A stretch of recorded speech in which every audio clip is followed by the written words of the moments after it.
Hello and welcome to Bounty into Comics. My name is John Trent.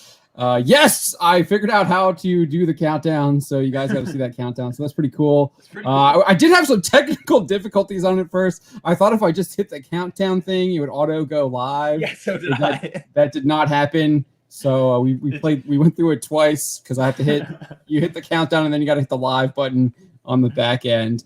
But we got a big show tonight. I'm joined by Associate Editor Spencer Baculi. Hey. We're gonna be talking lots of DC Comics, like so much DC Comics, like insanity happening, Superman, OMAC, like just all kinds of just insanity going on. Dean Cain getting in. Dean Cain, yeah. Comic book pros like ragging on Dean Cain. We'll talk about that. Haven't done a story on that. Got a couple tips sent my way. We bring those up.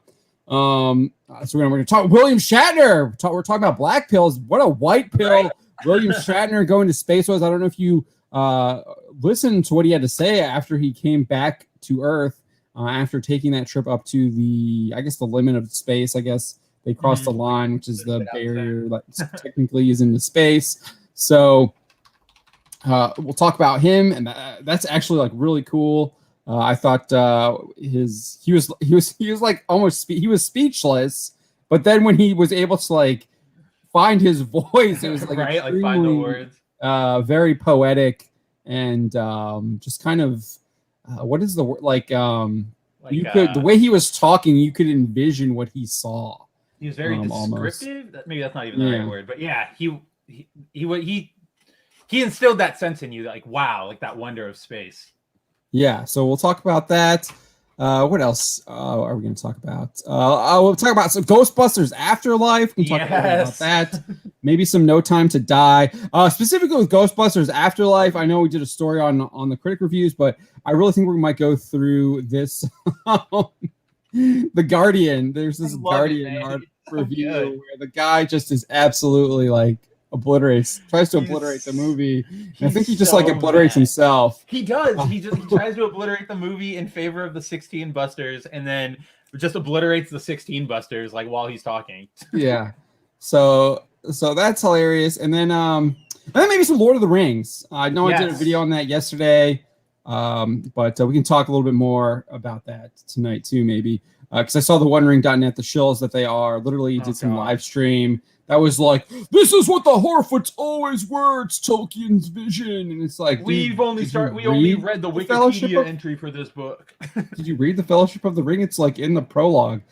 I can understand if you skip the prologue because like I do that a lot of times. Oh yeah, with books. Lots of people. I'm just like introduction, prologue. Don't need to read it. Put me in the story, please. Thanks. And I definitely confess I did not read the index in Wheel of Time. That's why I pronounce all the characters' names. Right. And, go back and look to see how I'm supposed to pronounce them. If you catch me looking off to my right, I do have the Caps game up. First game of the season. Playing the Rangers, we're up 3-0. So I do have that up over there. So if you catch me looking over there, maybe there's like a highlight or something going on. But they're about to be at second period break. There's only 2 minutes left in the second period. So I do have that on up over there. And I had to switch out my hat. Spencer saw me switch my hat out. I was like, gotta put my Caps hat on to represent. Gotta represent. But do we want to get into DC Comics first? Yeah, let's just start up top. Let's do it. Let's go this way. All right. Let's just go with the big story. Superman is gay. Yeah. This is something that Spencer and I were talking about. All the media is calling him bisexual, and maybe I just haven't read enough Jonathan Kent. I haven't read a lot because he's a brand new character, and he was mainly in Superboys, right? Or Super Sons? Super Sons, yeah. Super Sons, and he was an 8-year-old kid. Right. And DC wasn't going, they probably will within the next 5 years, maybe in the next year, do stuff with that. I wouldn't be surprised given what they're doing now. But they weren't doing stuff like that in Super Sons. No. And now they aged him up, and he's like, what, 18 or 17 or something? I think is what we found last night, yeah. Yeah, so, but he just never had, like, a romantic relationship with a woman. So it's really weird that they're not saying he's gay, and so they're all the media saying he's bisexual, which to me means that, like, DC told them that. And or this is my other theory, is that they're saying that he's bisexual because they want you to think that it's Clark Kent, even though it's Jonathan Kent, and everyone knows that Clark Kent is into Lois Lane, and so maybe it's a precursor to like break it to you now that like, guess what? We're gonna get Clark Kent next. Like Clark Kent himself is gay. So I would not be surprised. I didn't even think about that. Yeah, I wouldn't be surprised. Like he's off in space doing stuff now. Who knows?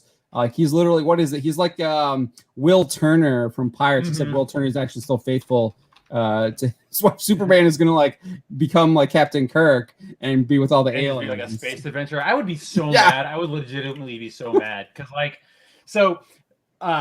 like this suit, like John is the son of the. Even Porg is telling us. Oh, what's up, Porg? Yeah, Porg is saying he had a little relation with Saturn Girl in Legion of Superheroes. I did see something about that. I wasn't sure if that was a romantic relationship or not. I didn't look into it. I did see that he joined Saturn Girl to become part of the Legion of Superheroes. I did see that. Yeah. Okay. So maybe that's why they're saying bisexual. But like for me, so I'm going to switch two topics here because the bisexual thing, I'm pretty sure that it's doing exactly what you said, John, where they just want to be able to go, oh, look, Superman is gay, is bisexual in the headlines. And then everybody goes, oh, Superman, I know Superman. And then, there's like the asterisk where it's like, actually, it's not actually him. It's John who is him now. But they're going to do it so that they can get all this stupid marketing. And then next year, they'll just forget about it. Like, they'll wipe it. I think it was Ninja Knight. Shout out to Ninja Knight. He posted this clip from Tom Taylor. I think he was on CNN, and I didn't realize it. So apparently Tom Taylor is an Aussie, and Ninja Knight's like tweet was hilarious. Oh, I had no idea. He was like, no wonder Australia's in such bad shape when you have people like Tom Taylor voting. I just thought that was funny. But yeah, I was listening to a little bit of Taylor's comments to CNN, and it was literally just him. It was talking points. It was straight up just talking points. It was the same stuff that he told IGN. Like literally almost like word for word. And it's like what he told IGN. It's such fart huffing too, because he's like, oh yeah, I'm not doing anything special. I don't want this to be a big deal. I want to normalize this. Like I want there to be a day where we don't talk about this. And it's like, well, then why are you out here talking about it like this? Like, why don't you like what are you doing? Be quiet. Like you just want to feel good about yourself, Taylor. I mean, look at it. You just knew it. Look at him. He's like locked up. He's got to be free from the prison. He's got to be freed. Just look at that look there. He's like giving you like a sultry look on that cover. They were teasing it there. That's number 3. He doesn't come out. He doesn't kiss the guy until like 5. So you got to wait until November. So it's not even this month. So right. I guess they did it on some like day that they made up. That's like coming out day or something. I never heard of it until. Dude, there are like 90 of these stupid like whatever holidays. Yeah. I guess we should shout out to the chat here real quick. Neo the Fault is here. Bunny with the keyboard is here. I know we said to Deviant Porg already. I saw Tahillim is here. He says he's going to be covering this in his live stream tomorrow. Yeah. Nerdigans is here as well. Neo the Fault's asking if it usually takes this long. No, we were doing the countdown. We were trying the countdown. Yeah. Hang Solo is here as well. Shout out to you, Hang Solo. Dr. Alex Steen is here as well. He's asking about the chat. We got him. YouTube me. He says good morning. Good morning, YouTube me. Morning. And Bobby Campbell is here. He's giving us our countdown. So how 18 days. Neo the Fault says, I'm guessing by next year, Tim becomes Batman and John is Superman, while Clark is dead, concluding to a gay Batman and Superman comic. Yeah, there'll be a Batman Superman crossover. About that. Oh my god. Totally possible. I mean, just as much agenda as you possibly can think of. Just black pill it all the way. That's how it's going to be. DC Comics should just rename themselves Black Pill Comics, Agenda Comics, whatever other comics. Names you want to think of. And that's what it is. Like DC, I'm sure you can think of some acronyms for that. I'm not going to mention them right now. We were clever. Like if I was as right, as would be like launching them just on the top of his head. He'd be all over. I mean, I have a couple. I don't think they're appropriate, so I'm not going to say them. Dumb crap comics. Yeah. That's probably as tame as it gets. Yeah, I was gonna say that's the nicer one. Andrew Wilson is like Rangers of Rump, Renegade Ultra Mercenary Platoon. That's just that stupid. That's that stupid Netflix series they made. Oh, is that real? Remember? No, remember the not that specific thing, but the LGBTQ gay spies or whatever. Yeah, the queer very show. awful thing that just looked Queer bad. Heroes or something. Just altogether awful. Yeah, they beat you to it. So yeah, Netflix beat DC to it. DC, it's what they're trying to do. Like the whole like Justice League is going to be a gay Justice League. Dude, they already tried. Remember, they wanted to do the Justice Pride League thing. Queer? Yeah, they also they are going to do it. It's just going to be in main canon now. It's going to be all of them. I didn't even think about the idea of like Batman, Superman, gay together, and I definitely think like now that I'm looking at it, now that I thought about it, yeah, it's going to be another shock headline for people to throw up on CNN or whatever, and Damien will be the third wheel because he'll feel left out and he'll try and like get involved. Right? Like, oh, he was my friend first. Why doesn't he love me? And that's what we're here for in comics. Love triangles. Yeah, Q Force. Netflix shows. Q-Force. But yeah, so we all saw this coming. Even Van Sciver reported on this like 2 months ago. I feel like. Did I put the date in here? I don't think so. I usually put August. Yeah, I did. Okay. There we go. Yeah, August. Yeah, we've heard about this for a while. Put dates. Yeah, so yeah, EVS called this in August, and he was clear that Superman is gay, and I agree with him. I don't like. I mean, Deviant Porg will have to like maybe provide a little bit more details about the Saturn girl relationship, but I mean.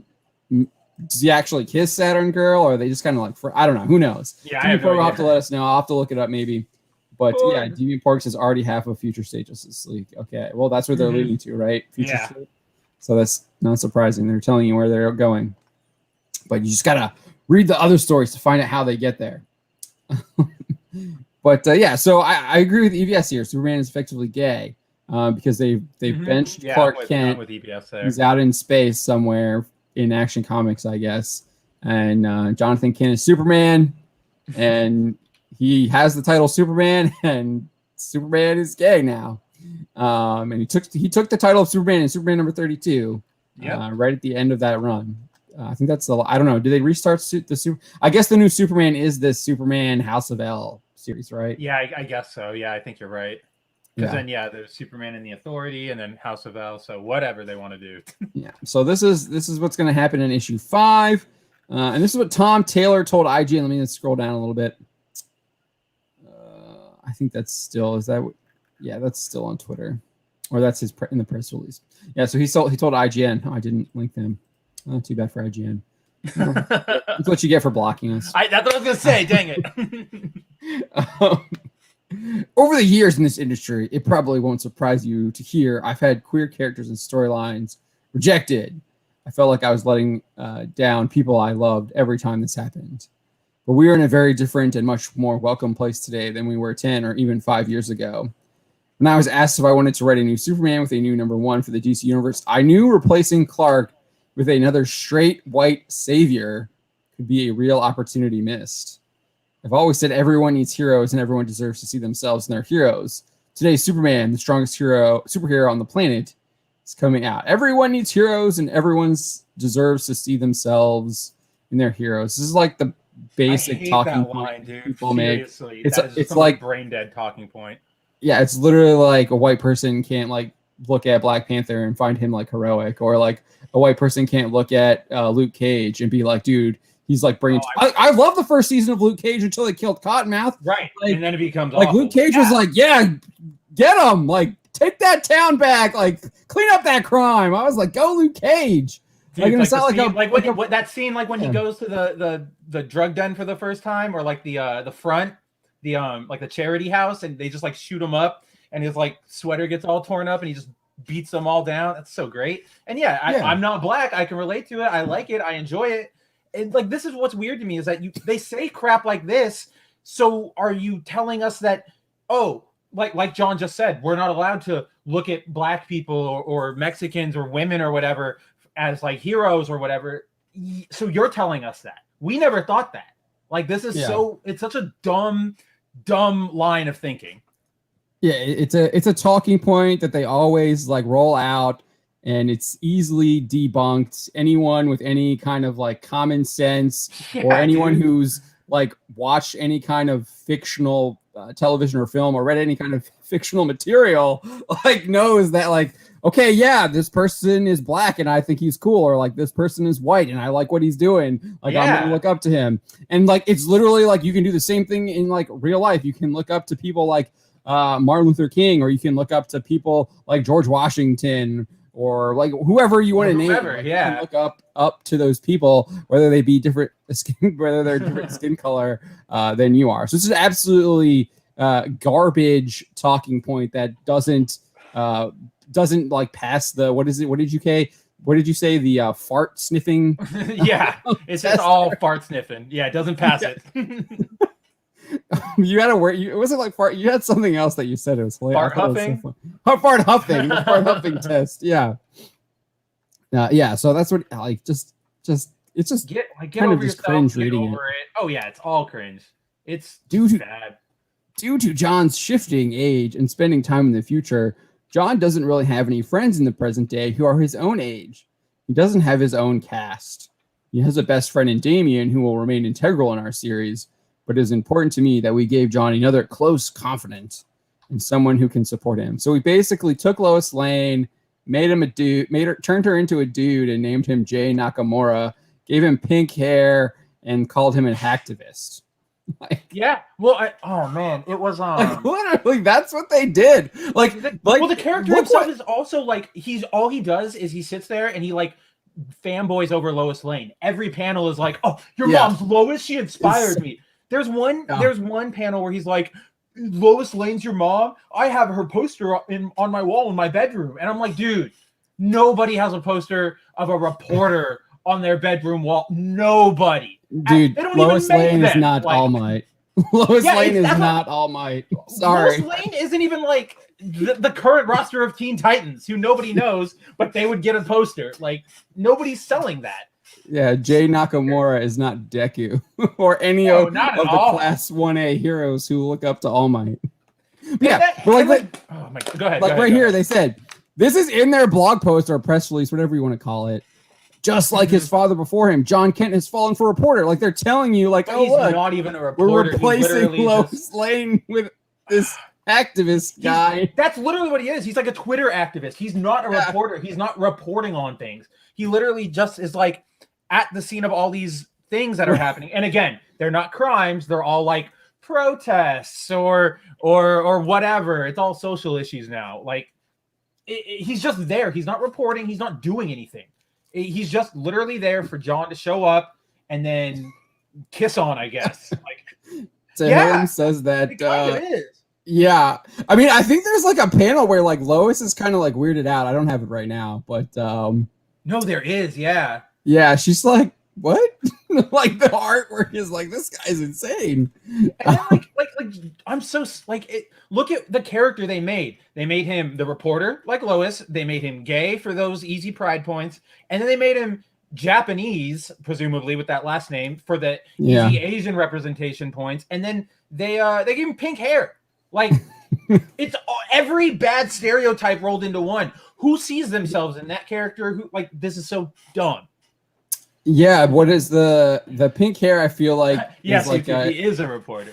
They're trying to make him like those Korean K-pop. That's like a K-pop person. Yeah, you're right. I didn't even put that together. Like, oh, K-pop is so popular. That's like this Marvel literally created like a K-pop like superhero. Yeah, but at least like I don't think it was created in the comics. I think it was created for like one of the mobile apps. Yeah, I think it's for like the mobile games or something. So that like character's probably like more legitimate than what actually came up with in the comics. Like, but it's not like we haven't had like, I mean, Dazzler clearly is a pop star, like a pop star. So but yeah, so I wonder what this is going to be. Is he going to like fight? Like, so Ethan had this thread about Superman being cheapened from this. What was it? What was that? It was a future state. It was a future state. Future State House of L book.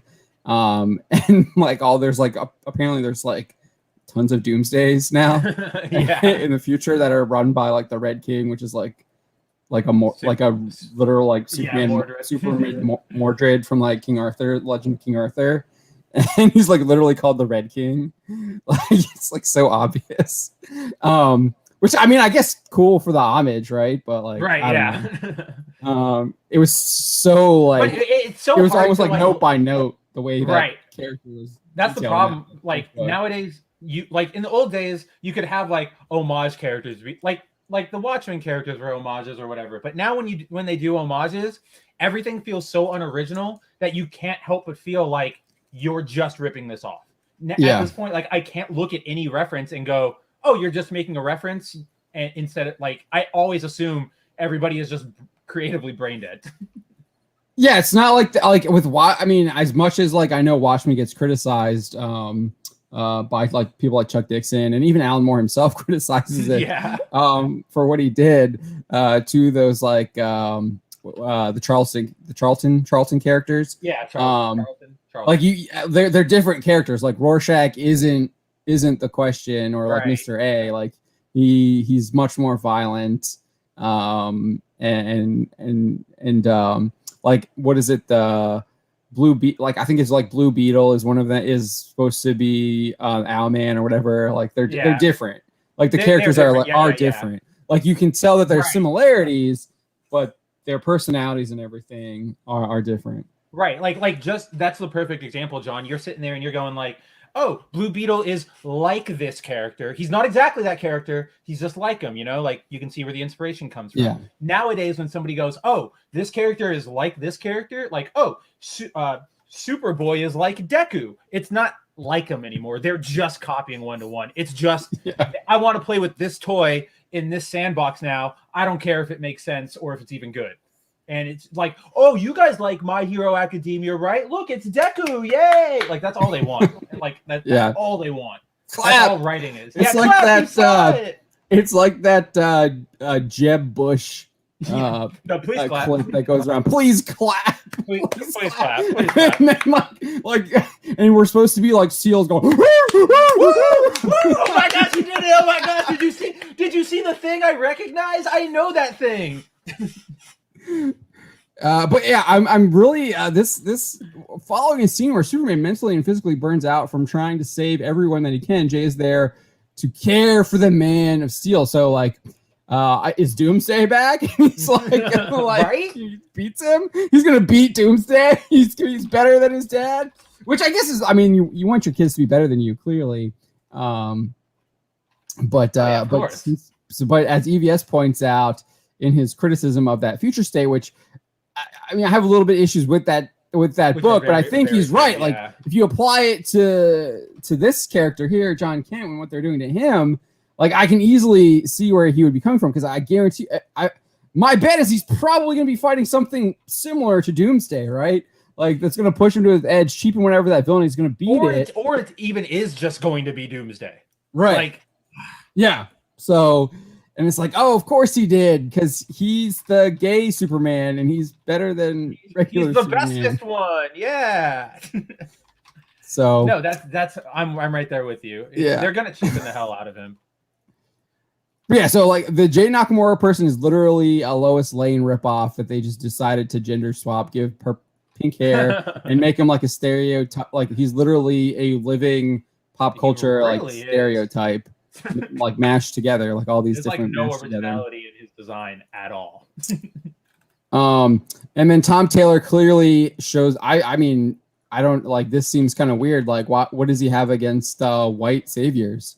Like it's like I can't have another like. But like even the dumb thing about like here's how full of crap he is, because aside from the fact that John is bisexual, he still is everything else you just described. So like, what the hell? He's still a white savior, right? I guess he's not savior. Straight. I mean, but you could even argue. You could even argue, like we were saying earlier, like he didn't even go all the way and make him gay, so he's still like partially straight. So like, what did you do? What are you doing here, Tom? He still is. Like, go away. Like, literally nothing nothing he's saying makes any sense under 2 seconds of scrutiny, just like everything else we ever hear from these people. So also what's really interesting here is that because Jay is clearly gay or bisexual too, he is going to get his own superpowers. And guess what his superpowers are? They're going to be Where is it here? Hold fire. No. Here it is right here. What was most important was making Jay Nakamura formidable in his own right. Finding the balance in their relationship so they could be equals rather than having Jay be too reliant on John. This is why Jay's own powers are revealed in issue number 4, and we learn he can't be harmed. First of all, it's super pathetic that they have to like advertise everything that's in the future. Like none of these issues are out yet. Like this happens in issue 4. This happens in issue 5. This happens in. First of all, dumb. Second of all, holy crap, dude! That literally like, it's he can't be touched. He can't be harmed. Nothing can happen to him because he's gay. Can't show him being hurt. But also like, what did he say right here? Finding a balance so they could be equals rather than having Jay be too reliant on John. So does Jay have superpowers now? Or I mean, sorry, does he have like super strength now? Can he fly? Because aside from not being hurt, what good can he kind of do on a Superman level? This is literally just an excuse to have him there. Like this is the excuse that Taylor can use to, why is this like civilian in the way of this doomsday fight? Oh, but it's fine. He can't be hurt. It's cool. This is so dumb. This is so bad. He's just gonna stand there and just get beat up by Doomsday. That is, he's going to get. That's I. Give it to. Oh no! That's gonna happen. That's gonna happen, and then they're gonna have gonna be like, give it to me, Doomsday. harder, and then like they'll just oh my gosh, now I'm laughing and I forgot what I was gonna say because it's funny. Oh man. I need to go to confession now, Father Christopher. Oh my goodness, this is all so bad. I'm condescending. Josh is going to make me go to confession too. Man. One of the best things I saw too. It was either in reply to our news article or like somebody in our community, because I saw somebody like was talking about the John Kent being bi, and somebody was doing what are you complaining about? Comics are meant to evolve and move on or whatever. Like this is what you're supposed to do. And somebody was like, okay, so how many of these books have you bought in the last like 10 years? Person straight up just, I don't buy comic books. And I'm just like, they're like, I don't buy comic books. I wait for them to be adapted into comics, or I mean into movies. And I'm just like, I'm going to throw my computer out the window. Like, I don't want to be on any internet that involves you people. Father Christopher Miller's like, confessions online are invalid. No, I know. I need to go in person. I know. Yeah, no. He was just saying that he knows he needs to go. Yeah, now. I need to go. So they here it says that means of everyone in John's life, Jay is the only person John doesn't need to protect. It means their relationship is an equal one built on mutual support. I don't like. Is Tom Taylor ever been in a relationship? Talking about? Like, no. People are not like, relationships aren't like one-to-one. Like, you bring different things to the relationship and you work with each other. You work to build each other up. Right. Like, obviously my wife has attributes that I don't have, and I have things that she doesn't have. Like, and we work together to accomplish like shared goals because we are like one flesh because we got married. Yeah. So like his description of a relationship like doesn't even like make sense to me, because that's not how, like, I mean, it's not how my personal relationship like works. Like it's not how any of my relationships that I have been in have been like that. And other people's relationships that I see aren't like that either. I mean, there's definitely like give and take. Right, but so I think that's what mutual support is the give and take, is like you're there to build up the other person and build them up. The problem is, how is John going? Like, what does Jay bring to the table at all? Literally at all. Nothing. Right. He doesn't. All he's done so far is tell John that it's like okay to be bi. That's literally been his only development. Is that what he's just going to be, like a cheerleader on the side while he's fighting Mongol or something? Probably. As soon as that left my mouth, I realized that's probably what's going to happen. I think Mongol is in the think I saw him. Oh, is he in a preview? Maybe. Like, is he coming I up? don't know. Tahillim says Tom is married. All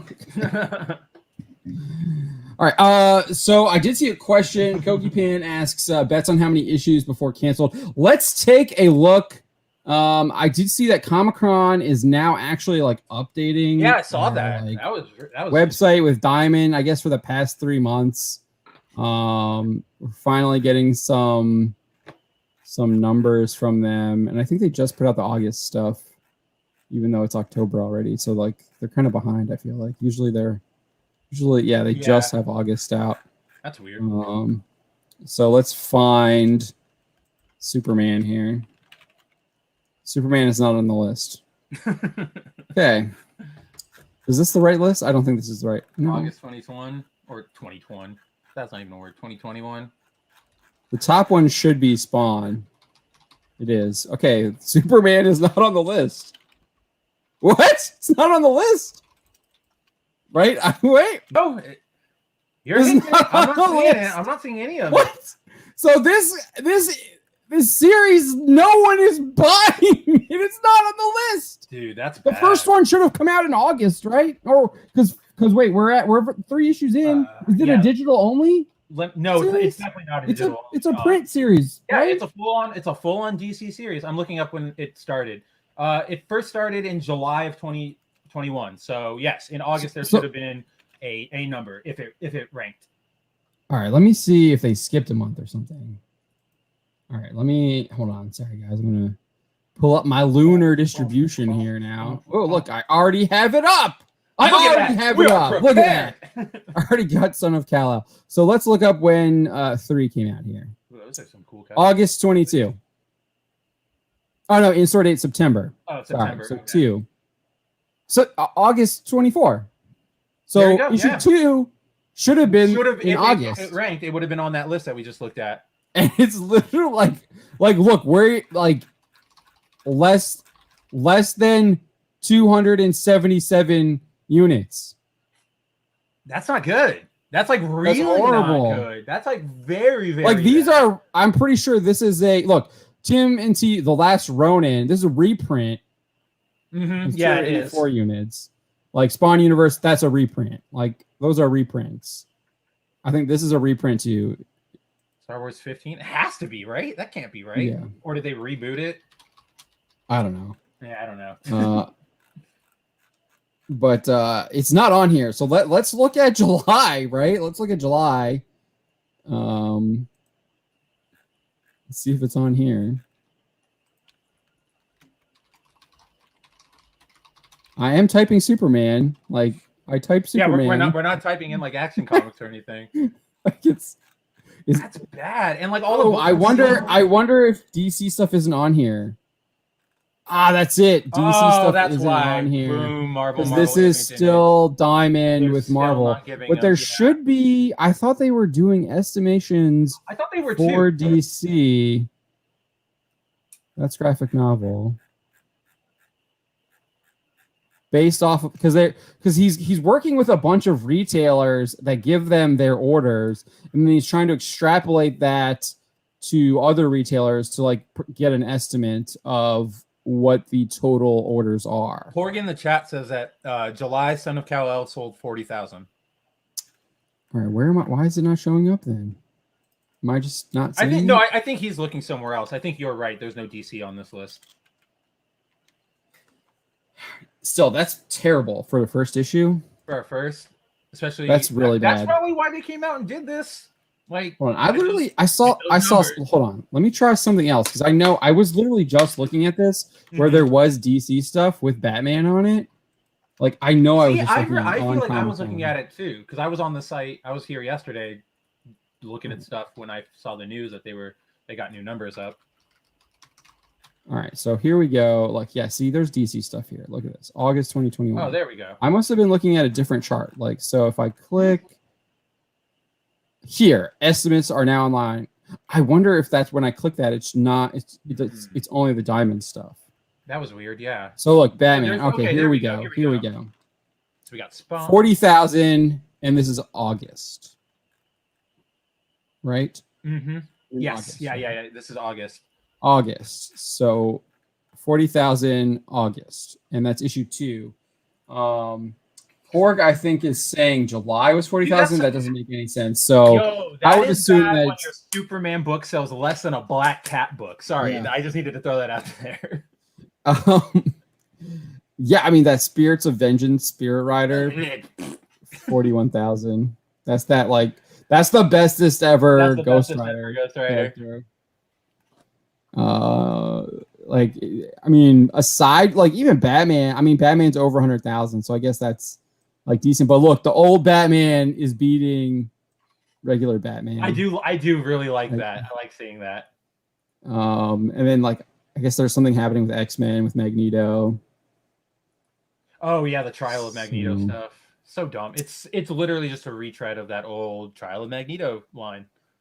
Oh, shocking. And I guess they're doing something with that's X-Men too, I guess. That was Spider-Man. Oh, Sinister Wars Spider-Man? Like the Sinister Six.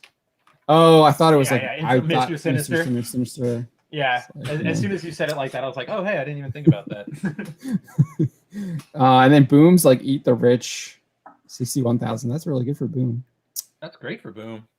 Detective Comics is almost at 50,000. That's really bad. So, yeah, even this Aquaman special, 54,000. Like, these numbers are all terrible. Like, Star Wars is 52,000. I think Star Wars was doing like some insane number when Marvel first got it. The first issue in 2015. Let me pull that up. Let me pull up that first issue. I'm pretty sure like first issue for Star Wars hit like 2015. Like one of the very I think it was like really close to that. Do you know when it came out? The first issue. No, a month. Gosh. Well, let's just start at the end and see. We can figure it out. Star Wars #1 Marvel.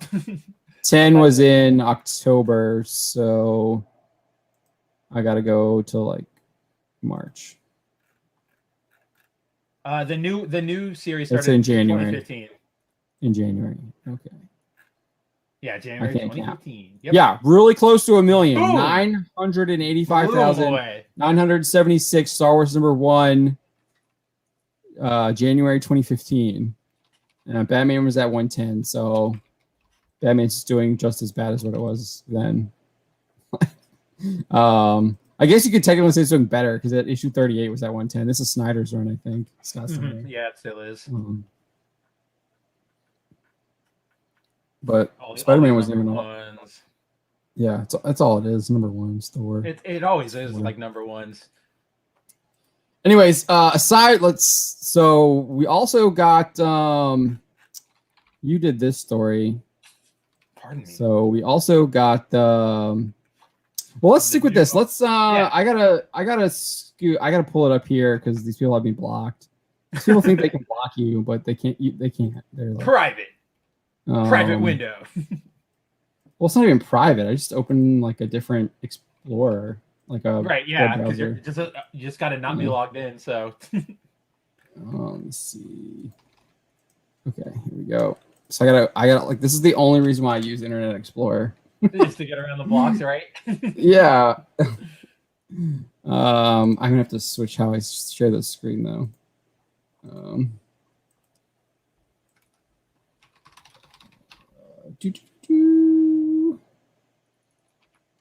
I don't want that one. Is it this one? Is that it? I can't tell. I think this is it. Yeah, there we go. All right. Got it. So Jamal Igle is really upset at Dean Cain and everyone who thinks like Dean Cain. Oops, I'm going the wrong way. Eagle or Igle, whatever, needs to be quiet. He's so annoying. So I'm sure most of you guys, I don't know, Dean Cain showed like Fox and Friends like literally called up Dean Cain from Spain, got him on because anytime there's comic stuff related, they call up Dean Cain. They go for Dean Cain because he played Superman. Yeah, which makes sense. So I'm surprised they don't. I'm surprised they don't call up Lou. They should call up Lou Ferrigno more because he played Hulk too. I just if you talk to Luke, the problem is I don't know if you can understand him. Like I've met him at Comic Cons a bunch of times, and you just can't understand the man anymore. Okay, all right, maybe that's why. Yeah, but yeah, so Dean Cain basically was like, what DC's doing is like bandwagoning, yada yada yada. 100% on point. And they're not being brave or bold. I thought it was hilarious he kept using brave or bold. I know, I saw that too. Because it's that's Batman. The original like, Batman book. Brave or bold. I thought that was so funny. He was like on those words like I see you poking. white on rice or brown on rice, whatever color rice you like to eat. Yeah. And so like Jamal Eigel's not happy. Rice He's of like, color. let's be clear. Dean Cain doesn't read comic books. If he weren't guaranteed a fee, he'd never set foot in a comic book convention.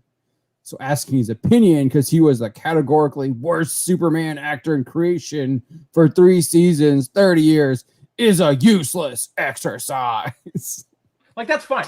Like, here's my thing. It's like, you can think that. You're wrong. You're dumb. You can think that. My problem is, you guys, like, your side does the exact same thing with any tiny, like, remember when Trump was president? Any non-celebrity just says Trump bad, and you had all of these people going, "You're the best. I've loved all your work." What have you been in lately? Like so many different Star Trek actors. Like, we could go through the archives of our site, I'm sure. Yeah. And be like, what was the last thing this person was in? Like, Yeah, Kane's got way more of a claim. Right. Bingo. Perfect. Kane's got way more of a claim to speak on this stuff than any of these people who just sit on Twitter all day. So YouTube Me says Dean Cain doesn't read comic books, so he's in the same position as everyone else. Dang, that's really good. That's a good burn. Deviant Pork says I didn't think it was that bad. Are you referring to a Dean Cain? Three right here. He's talking about number one, 68,000 for Son of Kal-El, number one for a new Superman by a best-selling author like Tom Taylor is awful, and it's like, yeah, that is really bad. Tom Taylor's. I remember like. I think Phil would probably agree with me. Oh, we scored a goal. It's 4-0. Nice. X-Men Red was one of the worst comics I've ever read in my entire life. Down. And that was written by Tom Taylor. Like, I think the only thing I've written by Tom Taylor that was any good was the Injustice stuff. And he literally didn't come up with that story. I think there are some better things in that story than the video game, but it's based off of the video game. Right, exactly. And I didn't like continue on, so I don't know how he did. I did try and read his like absolutely I loved the He-Man versus the He-Man Thundercats crossover. Absolutely fantastic. Tom Taylor did a He-Man Injustice crossover, and it's absolutely just like political cringe, like straight from the beginning. And I'm just like, it's like not crap. fun. It was like X-Men Red all over again. No thanks, don't want it. Like I stopped reading it. I stopped buying it. And it's a shame because I love Freddie Williams' art. His art is absolutely great artist. Fantastic. The Batman TMT stuff, I enjoyed those. But like, I don't know. The only thing decent that I've read from Taylor is the Injustice stuff. Maybe I haven't read enough Taylor, but like most of the stuff I read from him is absolute like cringe garbage, pulling stuff from like our world and sticking it in the comics to like create an allegory and preach to you. I had to look up his like bibliography because I was like, that's a good point. What has he written? Because I know I've said on stream before that I like him, and now that I'm like looking at it, it really is like I love the Injustice stuff. He did a Justice League Power Rangers crossover with Boom. I saw that wasn't too bad. Yeah, like I like that. But Boom has different editors too. Yeah, exactly. They have a completely different team of talent over there, so like they probably kept it way more grounded. And then I enjoyed parts of Deceased, that little like zombie sort of story they did. Last year. I stopped reading. I'd stopped reading by then. Yeah, exactly. So yeah, aside from those like 3 things, and of those 3 things, there's only really one that I'm behind that, and that's the Injustice stuff. So yeah, I think I have to curtail my opinion on Taylor. All right. This is bad. Yeah, so like there's a bunch of like pros in here too. Or at least some blue check marks. I don't know how many other people are. So I mean, I don't know. I don't really recognize a lot of these people. I thought I saw a couple more when I was looking on my because like you can't read that tweet, but I can read all the replies. Yeah. But I don't know. I don't recognize any of these people right now. But anyways, we did get a $5 super chat from Ravul Arvita. We're way behind on this. I think we sent this around 9:33. It's already 9:52 now. Oh, the Rangers scored. But he says $5 Australian super chat. Confirmed. EVS is the Alex Jones of the comics industry. EVS was right. Yes, he was. He was 100% right. His sources at DC Comics proved true. They were going to. I would love to meet the guy who, or like the guy or gal who's his contact in DC, because like I almost feel like that's sort of got to be like an espionage type thing where you're like, ooh, they don't know I'm working with EVS, who they all hate, but I'm handing it off to him. Yeah. I mean, I'm actually surprised that. I'm surprised more people don't reach out to us, because I know people have obviously reached out to your boy Zach in the past. I don't know. I mean, we're open. My email's open. My DMs are open on the Founding and on JF Trent. So any people that work at Marvel or DC, feel free to let us know if you want to spoil some of that stuff. Clearly, they leaked to Rich Johnston at Bleeding Cool. Obviously, he's been in the game a lot longer than us, but and he's also over there in the UK, so he's got like some more connections with the UK people. But I mean, I don't even know who I would even like make a connection with now, because I feel like most of these people either have us blocked or like have probably said some not so nice things about us in the past. For real. Ravul Arvita, $2 Australian, says All Might greater than Superman. Yes, I will agree. Maybe the John Kent right Superman. now. Yeah, especially right now, I think it's an easy argument to make. I love All Might. I mean, clearly All Might is an homage of Superman by Horikoshi. And look at that. That's what we mean by homage. Like, All Might, you see, like, oh, he's supposed to be like a Superman type. He is not Superman, which is if My Hero was written by a Western like author right now, All Might would literally just be a Superman with maybe like a different color scheme. Right. It would be so bad. And I guess like you were telling me that they introduced a new American superhero. The top American hero. Who's like a Captain America Superman type. Like the outfit looks really cool at least. Yeah, I love her. What is her name? I'm trying to find her name. What is her new name? There it is. Let me see. I'm gonna have to. I love her. I don't know if her name's Stars and Stripes. That's right. Stars and Stripes. I think that is a Stargirl. Isn't that Stargirl's like the robot? Yeah, is Stars like Stripes or Stars? Maybe it's both. They call him Stripes. They call him Stripey, I think. There she is. But I think the full name is that. I knew it was going to put me. Of finding my StreamYard. I'm pulling up the chapter. Oh, perfect. I gotta log in first real quick. Hopefully it still works because of that issue that I was telling you about. Oh yeah, from earlier. Yo, hail! We got some more people joining us. What's up, Alex? What's up, Iron Sword? What's up, Jay Lee? Thanks for joining us, guys. Yeah, Stripesy, Iron Sword's got us. That's what they call him. Is it 329? Is the chapter? Oh, look, there she is. Mm-hmm. She's on the cover page. Is that what I'm thinking? Yeah. Oh no, that's not the one I want. Yeah, I saw that, Nerdigans. I know you did that. I saw that. That's so cool. There she is. Let me see if I can zoom in. Yeah, I see a little of Best Genus in her. Best Genus definitely got the All Might too. Yeah, I like it. Hair spikes up the front. I love it. Do we get to see her in action? Let's see. No, she just shows up. She's just shown up so far. Oh, dude, this guy! Like, look, holy crap! That is such a evil panel. See what's the evil oozing one from for him. all for one. Yeah, all for one. With his no moves. There she is. Right, that's her. Yep. Yeah. Does she come to Japan? I think they're gonna go to America. I think that's why he's talking about her. Okay, because I know this. That's what the movie is. There she is. What is she saying? Can't tell what she's saying. It's not such working. a warm welcome before I've even arrived. Oh, there we You're go. free to do that, mister.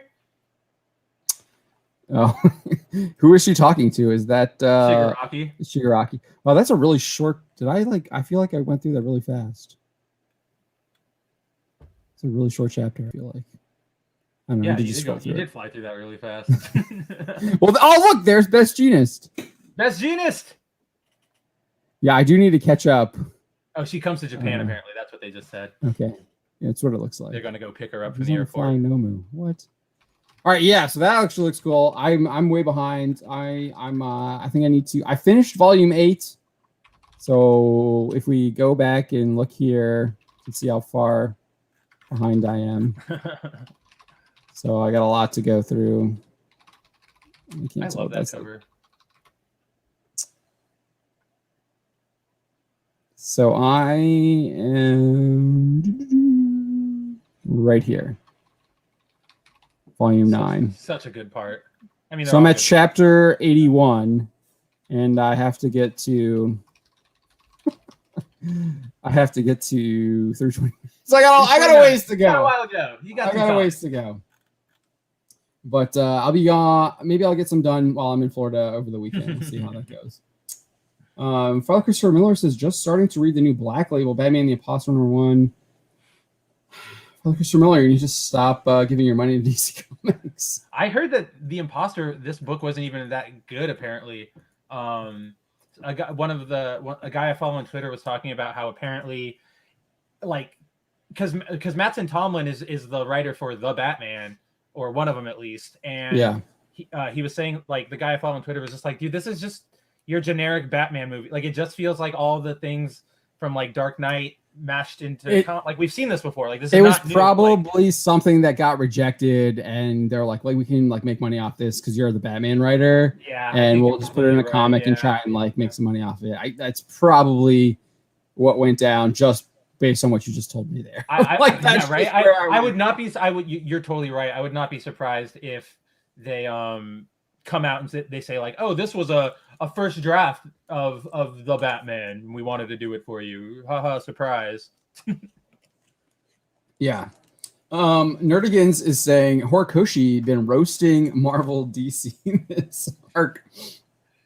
Yeah, I do. I mean, I think it's clear. I think now that I do think that a lot of these mangakas are paying attention to what's going on over here and seeing just how despicable state it is. I know that there's people in Japan read our stuff. I see that a lot more people, Spanish-speaking people, are reading our stuff. Seeing that on Twitter. So, I mean, we're going big, and people are reading this stuff. They're like, people are seeing that this stuff is just crap. It's all trash. Yeah, I mean, just imagine like Shonen. How many freaking anime shows has Shonen Jump like cranked out, like mangas that they've adapted in anime, and then look at how many like animated series DC or Marvel have like cranked out. Like, well, that's because like in anime in Japan, like this is my whole thing with the Star Wars Visions What If thing. Like, in Japan, they look at animation and stuff and they go, that's a serious medium. We can take that serious. Here, cartoons and stuff in animation are still looked at as like childish things. So in Japan, they go, okay, let's give this. Let's try this anime out. Let's try this story out. Let's make that an anime. Let's try this. There's all this. There's something for everybody. Here, you have everybody doing the marketing dance where they're like, okay, what's gonna sell? An Avengers cartoon. Okay, but we got to do this, and we got to make it like the movies, but not too like the movies. And it's all just a marketing mess, and it just is awful over here. Like, I just. Yeah, I definitely get what you're coming from. I do. I mean, I know a lot of people have their opinions about Netflix, but I do think with the anime and the animation, I think Netflix is. I mean, I do think they're a lot more open-minded than what you normally see from like people like that are in like Disney or something like that, or Warner Brothers. Absolutely. They're doing Pacific Rim. They're doing Godzilla Singular Point. They did He-Man, as awful as it turned out to be. Like, it still looks really good. Like, I still think it looks really good. Oh yeah, the animation and the style is fantastic. But I will also argue too with Netflix. Oh my gosh, I just totally blanked on one. It's treating it as a more mature entertainment. Love Death Robots, I think is what it was. That series? Yeah, Love Death Robots. Yeah. With the anthology series. I mean, a lot of that has like a lot of mature themes in it. Obviously, there's a lot of mature content too. in there too. So I mean, they definitely were treating it with love and respect, I thought, with the medium, even though you had different like animation styles, art styles, like how you told the stories were different. But you could definitely tell the people that were creating it had an appreciation and respect for what they were doing. Whereas like, what are we getting? That like absolutely horrendous Aquaman series. Oh, right. The awful Aquaman series. We're getting that, like, the guy who, like, the director of Aquaman is like producing and putting his name on, and kinda, so bad. Like, it just like I've been watching Earth's Mightiest Heroes this past week, the old Avengers. Oh, the Avengers. Dude, it's so good. It's like just a good cartoon. The writing is amazing. All the characters are treated respectfully, and it's just insane that we used to get that level of something, and now we will never get that again. Now it's just all stale MCU carbon copy crap. Yeah, I mean, I don't think that we're going to get it anytime soon, especially from the people that are in charge at DC and Marvel right now. No way. I mean, the What If was literally, I mean, you've watched more of it than I have. I watched the first episode, and it was literally just a remake of, it was pretty dumb, of First Avenger, and they just replaced Peggy Carter as Captain America, and there was like a couple different things that they changed. But I mean, I haven't heard like good things from anyone else either about that show, that like opinions that I trust. It was like I mean, you said that best, like it was average, which is like the best Loki episode was average too. Like, right, exactly. Like my favorite episode, as I've told everyone, is the one where they all die and Yellow Jacket shows up, like Hank Pym, because I think it's cool to see like the Ant-Man suit as like a yellow version. That's cool. Everything else, average is even being super nice, because everything else doesn't make sense. Like this is one thing I wanted to bring up to you, I think last week, and we just had a bunch to talk about and I forgot. So remember how we were like, we've been confused about how the time stones work because of that awful scene in Loki where they were just like on the desk. So and remember, there was a bunch of that speculation, like even I speculated like, oh, it's the thing where it doesn't work outside of its own dimension or reality or whatever, and you were like, I don't know about that, they never said anything. In the second to last, like the season for What If ends on a two-parter where Ultron wins in Age of Ultron, and so he collects all the stones, but then he starts, when he collects all the Infinity Stones, he's able to see into like the Watcher's like dimension, so he could see all of the multiverse, and they start having a multiversal battle, like punching each other through the multiverse, right? And his stones are working the entire time. So it's just like, what is, so you can't even like be consistent by your own rules. And then they introduced this version of Thor. Man, Kevin Feige said that they had a meeting and they laid out all the rules, and the rules were clearly laid out, and it all makes sense. And that was after you had Avengers Endgame. That was after the crap with Loki. Like after all of these like massive contradictions, Kevin Feige's like, it all makes sense. No, it's all good. It's all fine. It's all fine. It's that like, one clip of oh man, it's so bad. They don't know what they're doing anymore. They've the guy's like this, the fire burning behind him. Yeah. That's exactly what Feige's like. It's so bad. And here's one of the biggest things that bugged me and made me go the voice in my head now when I'm watching media is I have you, John, because I just hear like trash, like it pops into my head. And when I was watching this finale for What If, there's a scene where the Watcher's talking like, you know, like, I've seen everything, I've seen so many multitudes, but in this situation I must ask, what the hell? And it's like, what is that? Like, why is this cosmic being talking like a quippy Marvel thing? Like, it's so dumb. It's so bad. And then like he assembles. That's what I said. No respect for the character. They don't even have a respect for their own character that they're doing, because they're treating it as a joke. It's all so dumb. It's like the end is the Watcher assembles all those different versions of like the heroes we saw as like what does he call them? Guardians of the multiverse. Like, so dumb, so freaking dumb. Saw that. And I saw that on Twitter. Yeah, and like in that moment, he's like training them with Doctor Strange, like the evil Doctor Strange, and there's a moment where he's like he keeps quipping. Like they do that thing where it's like, oh, we're a ragtag team that just got brought together, but we clearly have our issues and we're not getting along. And the Watcher like looks over. Was called the Exiles. Dude, yeah, if you were using the X-Men. But Yeah, and then there's so like they have this tension, Doesn't and the Watcher just Excalibur looks do that over, too, and to he's some just extent? like, Oh, he's sorry. just like, I don't know, like, yeah, oh man, this is crazy, and it's like, stop quipping. And yeah, Excalibur does do it too. There are like 7 other. We don't need a Right. Guardians of the Multiverse.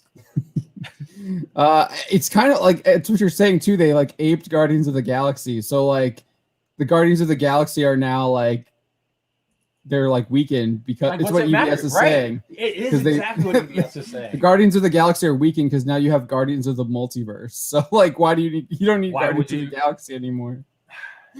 Because yeah, right. Why do we need the Guardians of the Galaxy if the problem will eventually escalate and just be handled by the Guardians of the Multiverse? Like, this is so dumb. It's so bad. So Iron Sword Savant was asking about this Aquaman series. Ooh. And yeah, it's coming out on HBO Max. It's like a 3-part trilogy. I don't know. I don't know what it is. It's like a 3-part series. Like, I don't know. I think the art's staying the same, but there's like 3 movies, but they didn't call them movies, so I don't know. Like, but it's absolutely terrible. Aquaman can't sit on his seahorse throne. Like, it just looks like just taking a dump on Aquaman. For like no reason. Like, it's all the so jokes dumb. that people say about Aquaman from the old like Super Friends show are like literally embodied in the show, and it's not Aquaman. Like, Aquaman is literally your Game of Thrones property. He's not your joke property. No, he's not. And like, but Game of Thrones property, I mean like the Palace Intrigue, right, not right, like right. Do whatever they did. Yeah, not like the franchise ability, but yeah. I mean, there's actually like a really good Palace Intrigue. Heavy is the head that wears the crown. He's not only dealing with the people in the multiple like factions in his own kingdom, but he's also dealing with like the Earth factions, and then even like dealing with the Justice League up in space, and then like having to like fight like freaking like Darkseid or whoever, like Brainiac or whoever decides to like come and attack Earth in space, or like maybe even like maybe they need to like dude, that's something they could do, like maybe like and they kind of did it a little bit where you got to see a little bit of it, I guess, where like the actual forces of Atlantis like mobilize against at the very like, end of Aquaman. No, in Flashpoint. Right. You have like so I'm just thinking of like you could send forces of Atlantis like out to like defend Thanagar or something like that, right? Like like have a massive like troop treatment, really cool. and then when Atlantis is weakened. Oh, dude, you bring in what was that group called that they introduced recently, and then what's his name Black Manta took it over. He like literally killed. He meets the guy for the first time and kills them. Like Nemo or something? Nemo. Yeah. Like Nemo's like, okay, Atlantis is weakened. We're gonna make a play or something like that. Yeah. Like you could just do stuff like that. Like would be so interesting with like the Palace Intrigue. Obviously, there would be plenty of action. You could like it's not just action on like in Atlantis, because then you could also have maybe Aquaman is actually with his troops deployed, like defending Thanagar. So you get like some cool I think that's super other world stuff like that. Like that's what's cool. Like and then maybe Aquaman has to like get called back, so he has to leave someone else in charge or whatever. Like you have Aqualad or whatever. Yeah. Like Mira or whatever, because we know Mira's like she is like a warrior queen. A warrior queen, yeah. Iron Sword is talking about Namor. I mean, you can do the same thing with Namor too. I mean, they're very similar characters. Yeah, they kind of are. So they both rule Atlantis. But yeah, kind of saying it's Aquaman Roar. It looks like trash. Like this is supposed to be this is supposed to be Ocean Master Orm. He looks like he had too many donuts. It's the thing where it's like, oh, what if I drew, like, if somebody was like, oh, I drew a fan art, like, haha, of Aquaman in Adventure Time style or whatever, right? Haha, I mean, Mira looks like a stick figure. I know, it's so bad. Like, even the face, like the basic smiley face, no other cartoons do that, man. Like, that's hyper lazy. Like, that's bad. But like, if you did it again, if it was just like one, they did it twice. They do it for everybody technically. If you look at all the other sea creatures, and Aquaman doesn't even have eyes in that shot. Like, he doesn't. His eyebrow, you can't see them. And it's just like, again, if somebody drew like one image of this and they were like, haha, I was just playing around. I made a fan art of Adventure Time style Aquaman. you would have people go, oh, hey, that's kind of neat. Like, I'll retweet that. I'll reblog that. It's not something that can be extended to a full series. Like, stop taking your 2-second jokes and making them into series. How bankrupt are we? John just pitched an amazing, like, Palace Intrigue story off the top of his head, like, that I've never heard. I've read DC for years up until like recently, and I've never heard of an off-world war story with Aquaman. And I think that's amazing. I would love to see that. Like, especially if he goes to Thanagar and like the Thanagarians are in the sky and he's like, we're water troops. I don't know what we're doing here. And just kind of has to like strategize. Like, I think that would be awesome. But instead we get your lazy 2-second, like, again, bar buddy jokes. That's what I'm going to keep calling him now. It's your bar buddy joke. What if this? Haha, funny. That should be the end of it. This should not have gotten past like whatever cocaine bender they were on at whatever executive meeting.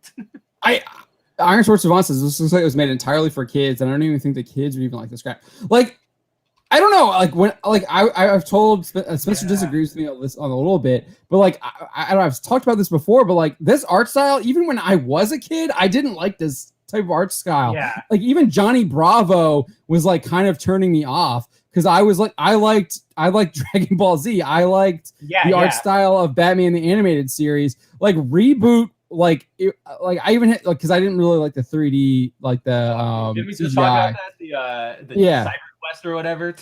Yeah, but like I always liked the old like Hanna-Barbera stuff too. That you could watch on like Boomerang, like the original Space Ghost, the original like Birdman, like stuff like that. And like it's just absolutely like, I don't know, it's ugly. This is ugly. It's like objectively ugly. Oh yeah. Like for me, like I think of, when I think of this art style, there are some shows that I think of where I think of like, I do think of Adventure Time, and when I think of it as Adventure Time was the first, like that, or not the first, but like kind of the big one to use this style and kind of establish it. But then Steven Universe too. Yeah, but like Steven Universe came a little later. So, but right. and Steven Universe is representative of where I was going, which is like Adventure Time comes out. It's unique. It has its own kind of art style. Honestly, the Bean Mouth stuff works for that series because of the entire art direction. And then from there, you have that big hit, so everybody starts copying it. Now, instead of again being a cool one-off experiment, you have just like John's saying, where back in the 90s, you had a lot of people go, "Oh, Beast Wars was a thing. Let's do a bunch of CG series." And dude, they're not all good. And they're all like again, Johnny Quest. Yeah. But and even Beast Wars, like, technically doesn't look that great, but you appreciate it for what it is. Yeah, it's really hard to watch now. Yeah. But at least it was like some sort of like, you got a little novelty edge behind it, and this just feels cynical. Like, it feels like we don't want to put in effort, but we know we can make money from you. I mean, the opening trailer is mocking the main character. Oh, like, 100%. He can't sit down in his own throne, which is like, not it's funny. It's just not. It's funny. just as bad as the stupid prank call in The Last Jedi. It's worse because it's Aquaman and he's the main character. It's worse. I hate that scene so much, but like the opening scene of this trailer is worse than that, because you're literally just like you're just mocking Aquaman. Like that's what these people don't get. All these series like this and a lot of the stuff we see, they go, "Oh, we're giving you a funny Aquaman series, a funny this series," and it's not funny. The jokes aren't like, they're just the comedy comes in isn't this like hero stupid? Isn't Aquaman so stupid? Isn't Lion-O so stupid? Isn't freaking whom aren't the Ghostbusters so stupid? Like, it's just all that, and it's like, no, we don't think they're stupid. We think they rule, and you're completely missing the point. Oh man, I can't. Speaking of Ghostbusters, I think that's a perfect transition. But before we get to that, we do have a $2 super chat from Sean the Moveman 71. Says, "I'm only here for the Trent patriarchy and Spencer magic." The Trent patriarchy, we are in service. My patriarchy extends to my wife and my daughter. And that's it. Right. Hopefully it'll grow. It'll grow more. We'll see. Working on that. Maybe that's too much information though. Anyways, all right. Do you want to pull it up? Going to go conquer Syria? Do you want to pull up the Guardian? Let me grab it. Oh man, Ghostbusters. So awesome. Guys, like I'm so excited for this. Oh no, why won't you let me share my screen? Allow me. Okay, guys. So, where are you? Where are you? Guardian, our favorite awful news site. So, uh, everybody knows Ghostbusters Afterlife is the new Ghostbusters movie. It's being developed by Jason Reitman, and it has nothing to do with the 2016 Ghostbusters. His comments about like the theme being kept like aside, like I'm pretty sure that was just marketing PR speak. But this, so did we do an? I think we did an article earlier today about the general reviews for Afterlife coming out, and it has show media seething. Show media is in shambles over this movie because they can't accept that 2016 Ghostbusters was that bad. Like This is the worst one, though. This is absolutely the worst one. There are a couple of them that were really high. Like Hollywood Reporter had it pretty high. Some of them had it pretty high, but this guy is like takes the cake though. Like this, so guys, just like look when John sent this to me and he was like, "This is hilarious." The first line caught my attention, or not even the line, but like the subheading. Jason Reitman takes over his father's franchise and immediately takes it. More? Okay, I thought it was already enough. There you go. I can go more. Their font sucks, so it's hard to read. Yeah, I know. That yeah, font it's is true. not good. That's true. Yeah, it all like mushes together. Takes over his father's franchise and immediately tanks it with a tonally misjudged blend of pandering fan service and bizarrely played straight spectacle. That's insane to me because that's exactly what we want. Right. We want to see the Ghostbusters that we know. We want to see them hunting ghosts, which is fan service.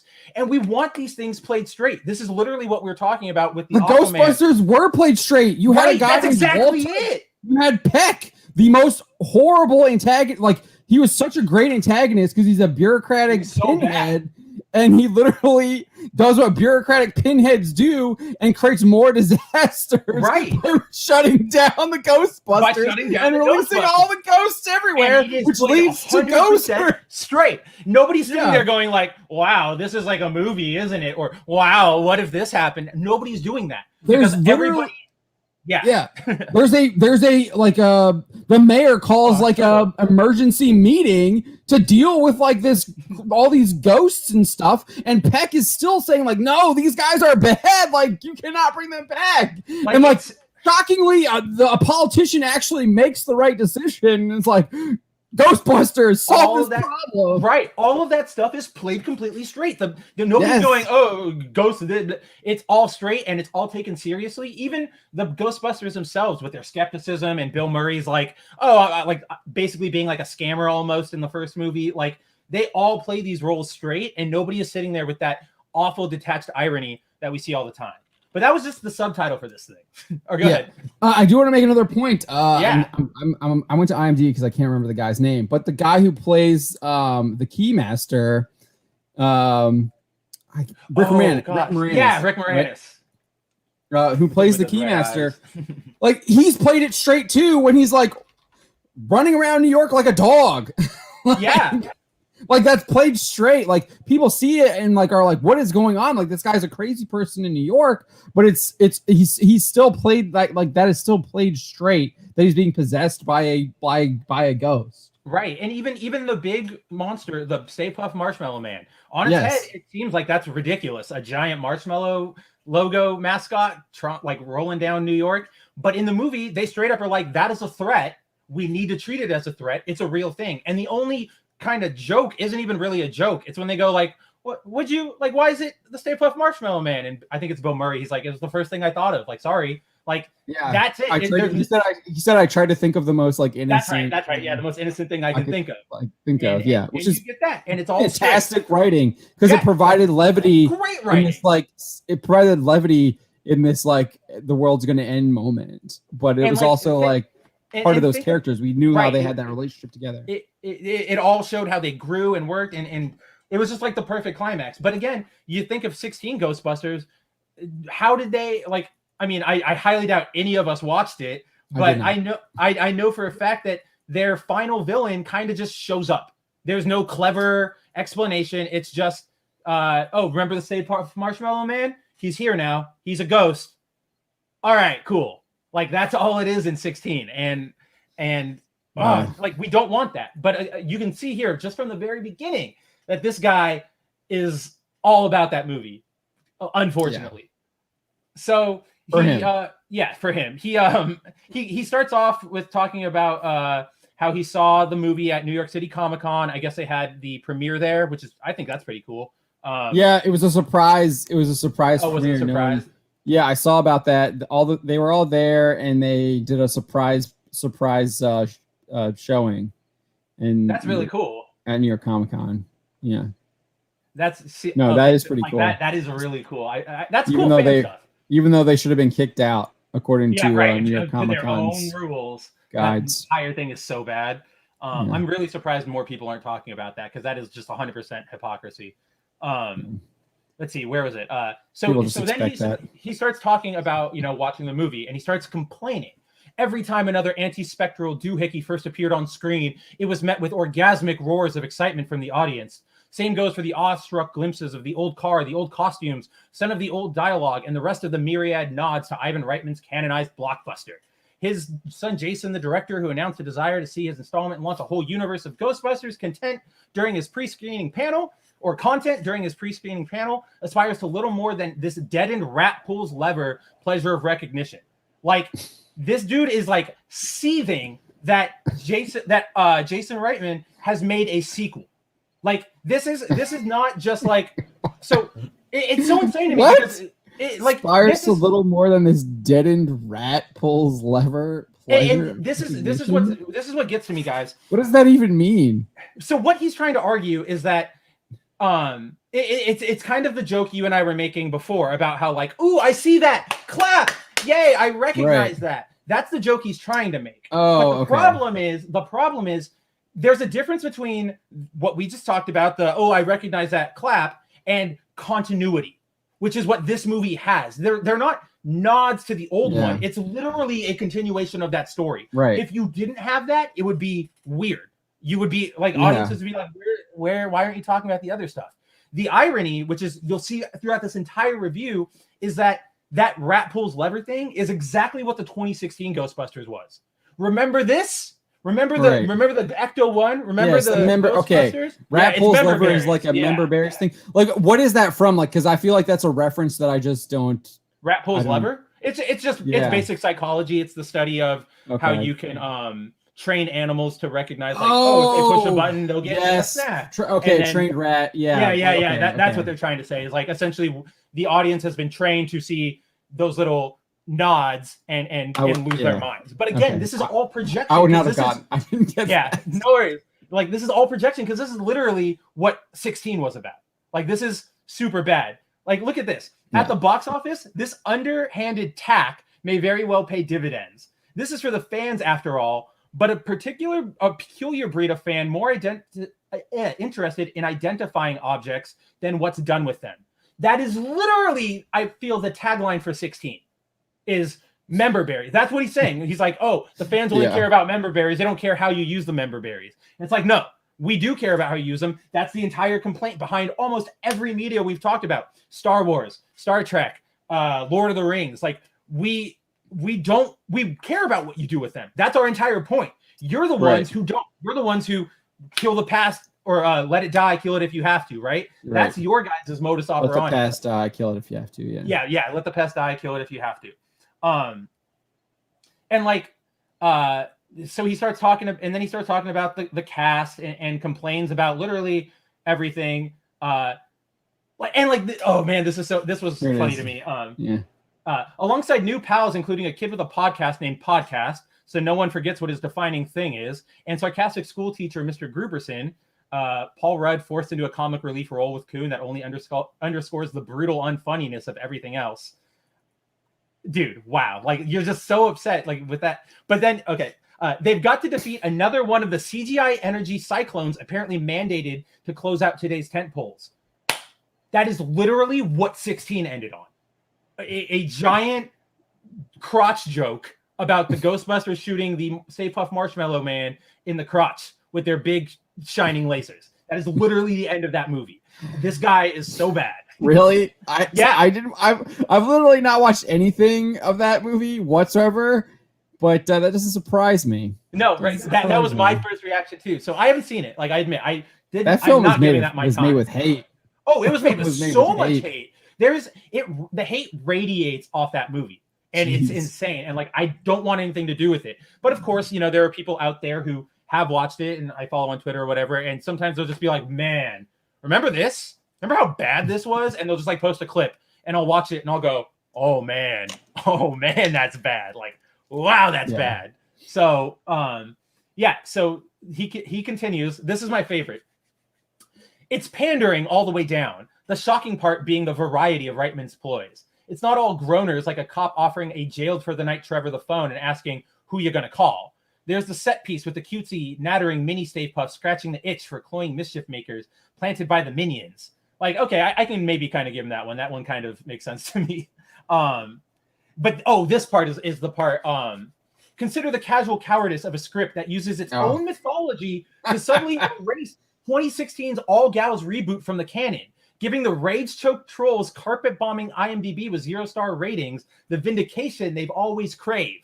Dude, maybe the movie is just bad. Maybe you need to accept that.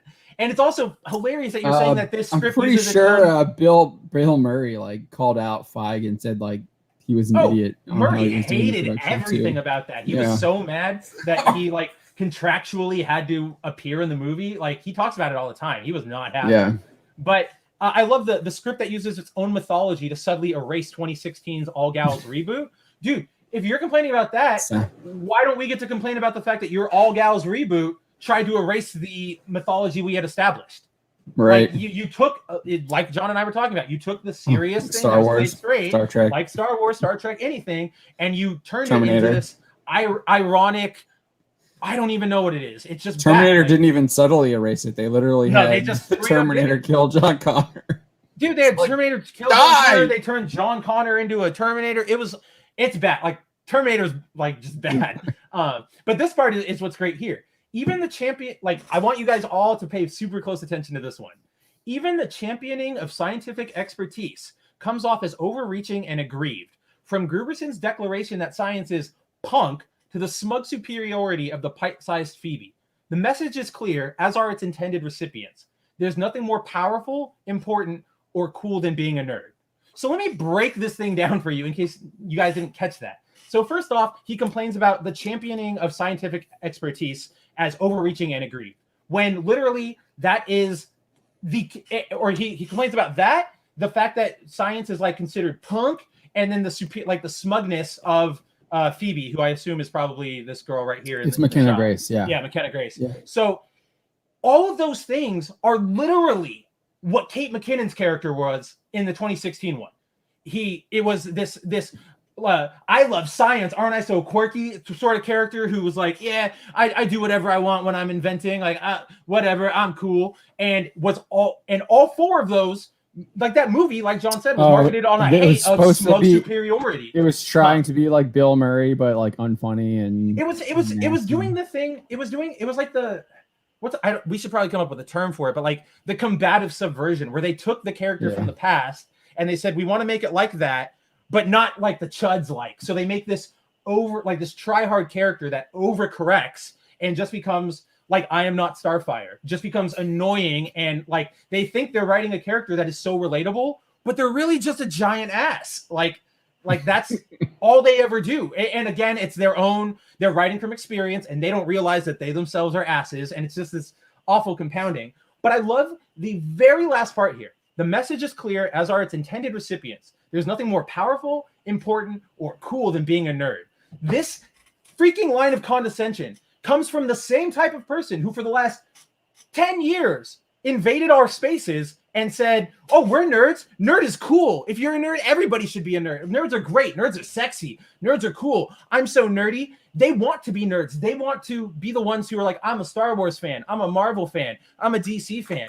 And now, the second they get a taste of what it's like to be an actual fan of that, where these stories have real characters and like heart, and they're not just sitting there to own the chuds or the high school bullies they used to have, they lose their minds, because the reality of the situation is they're just faking being nerds. It like being a nerd has not really changed from when I was a kid, when I was getting beat up, when I was getting made fun of. Like the only difference now is that part of that identity has been packaged for these people to wear. It's like nerd blackface, essentially. They don't care. They just want to be looked at as a nerd because it's cool. But when it comes like down to brass tacks, there's nothing behind it. And I think it's just so funny that this guy's taking issue with the idea of, oh, being a nerd is cool. That's the message. When like that's what you guys were trying to do for years. So we like mask off. You don't ever get to pull the card of like, we're fans just like you. We've been here forever. We know your struggles. And especially when you have those asses that are like, oh, you didn't get beat up or made fun of as a kid for being a nerd. That wasn't a real thing. You're just a bad person. Screw them. They're liars. And this is just the like emblematic of it. I just love it. Sorry I got so heated about that. Like I got heated about it with John. Like I think we said the oh wow, that's paragraph. not the end. Yeah. And then it's just like he talks about there's, I guess, somebody has like a dead celebrity has a cameo, which is something I don't know. Like he says it crosses an ethical line, and I kind of agree because you shouldn't do that with like a dead person. But then the closing is where it gets just complete. Like you can just feel the tears rolling off his face. There's a disturbing sense of ownership over the past in Reitman's continuity building, as if he's the heir apparent entrusted with sacred text rather than a guy running roughshod over the memory of a movie, still a staple of middle school sleepovers for its laugh quotient. Bro, literally you just said, like, you complain about like why does everybody care about the old Ghostbusters as if they're some sacred text, and you literally just admit that they're still staples of middle school sleepovers 30 years out. Because you know what that means? That means they're good movies. That film means is they're so good great. Movies, right? Exactly. Yeah, I love watching Ghostbusters. I need to watch it. It's Halloween season. I gotta watch it. I gotta watch it soon. Dude, I usually watch it like once a year.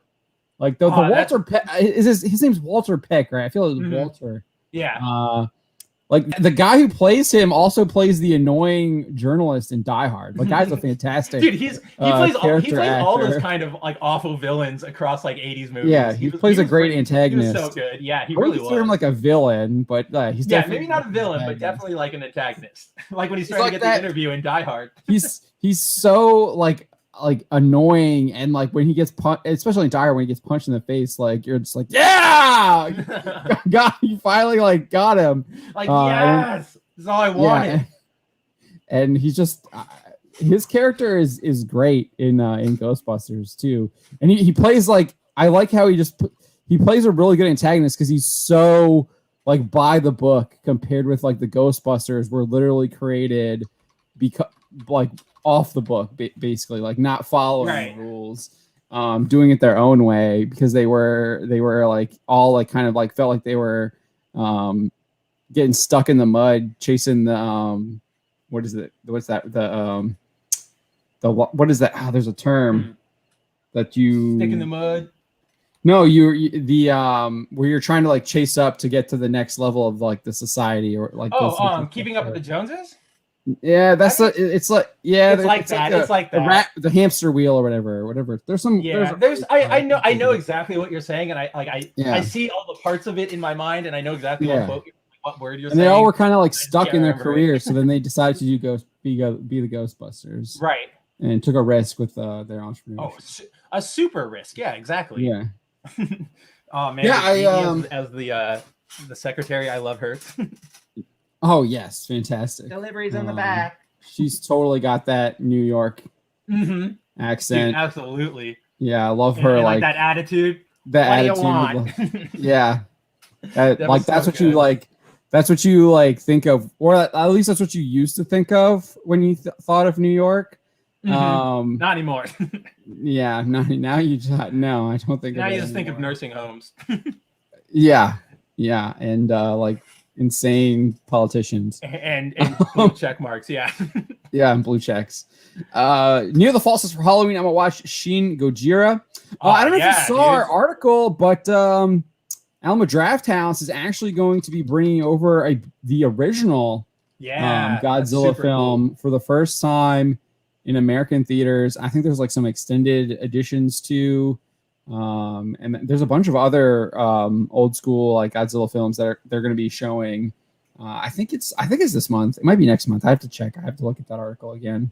But yeah, that's really cool that those old school Godzilla films are going to be I'm loving available in that. theaters at Alamo. That's what's great about Still Alamo okay. Draft House. They'll do stuff like that. I think that's so cool.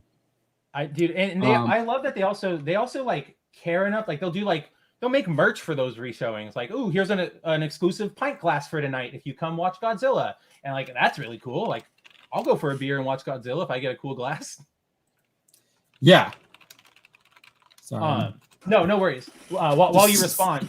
So I'll just close out our look at this review with the awesome ending line, which is, here we can find a damning summary of modern Hollywood's default mode, a nostalgia object drained of personality and fitted into a dully palatable mold, custom made for a fandom that worships everything and respects nothing.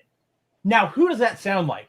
Does that sound like people like you, like me and John and everybody in the chat? Or does that sound like literally every Marvel stan, every Ghostbusters fan, every idiot who eats the stuff? Ghostbusters 2016. Yeah, 2016. Sorry. Like it's all of that description is like a nostalgia object drained of personality and fit into a dully palatable mold. Sounds like Star Wars. I was literally gonna say that's Force Awakens, like to a T. And then like it's literally Force Awakens. And then you get custom made for a fandom that worships everything and respects nothing. That's The Last Jedi. That is straight up The Last Jedi. Which these people, well, even the Rise of Skywalker like has no respect for the Emperor dying. So, like, it's literally like sequel trilogy, Disney trilogy, whatever you want to call it. Dude, it's Disney writing, like franchise writing to a T, and it's just so funny that he's trying to say that this is us and not him. I would argue Loki is the same way. I don't think Loki had any respect for that character either. I was thinking of a nostalgia thing, but no, it totally drained him of personality and fit him into a boring mold. That's what all of these shows did. It's what Marvel's been doing since like Phase 3. Like, do you remember those Infinity Stones? We keep them in a drawer. Like they're already doing member berries on Infinity Stones. Like what? And then Disney live action remakes. Perfect, Nerdigans. Yes, absolutely. That's right on point. That's super on point. Yeah. Yeah, dude, Alex, it is projection. This entire thing is projection. And it's like the same people who keep bringing up Gamergate. This movie 5 years ago, guys, it was a bad movie. Like, you got to accept it at some point. The only reason we keep talking about things like Star Wars or Ghostbusters 2016 is because these idiots keep bringing it up as like the greatest thing ever.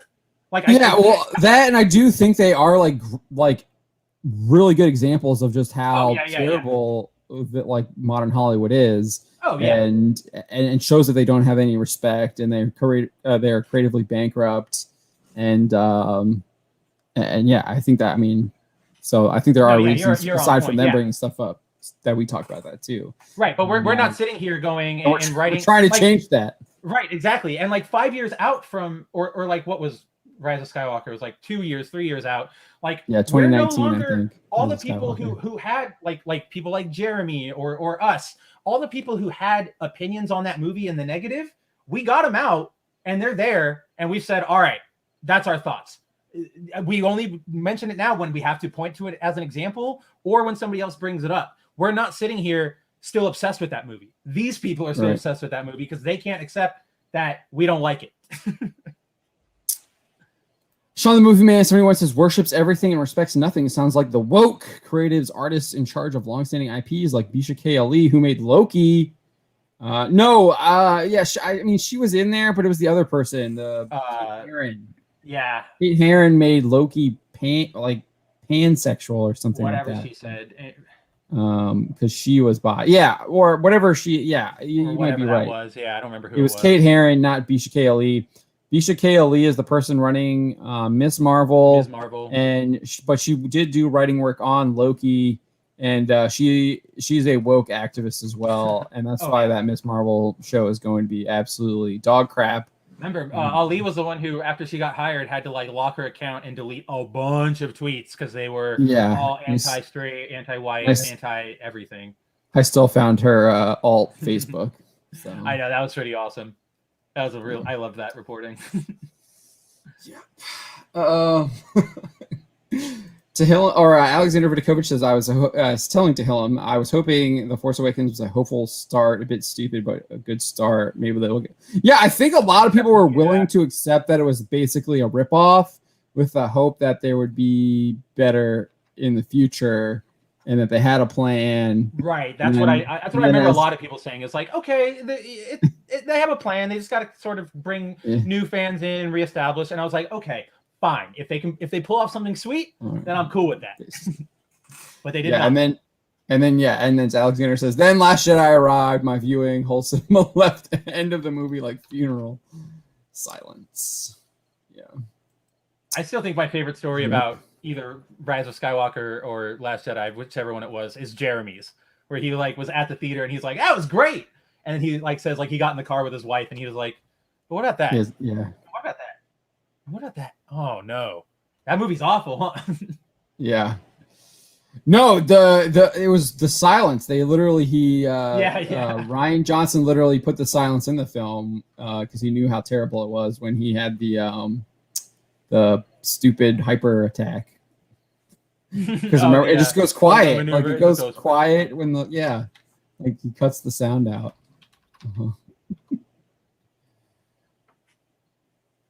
Sean the Movie Man says Bisha K. Ali wrote the episode that made Loki gay in the show, and she said in an interview she made Loki bisexual because she was bisexual. No, it was Kate Herron. Here, I'll pull it up. Maybe Bisha K. Ali said that too, and I just missed that, but I'm pretty sure it was the Kate Herron. I'll pull it up for you. I wrote that. L.E. Yap is here. He says, I'm late again. Good morning, all. Hail. Hey. I have you in the background of my work. Thank you for listening to us. We appreciate that. Yeah, here you go, Sean the Movie Man. Loki director Kate Herron confirms focus on series was to acknowledge Loki as bisexual.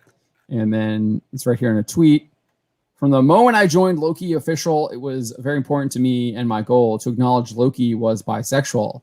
It is a part of who he is and who I am too. I know this is a small step, but I'm happy and heart is so full to say that this is now canon in MCU Loki.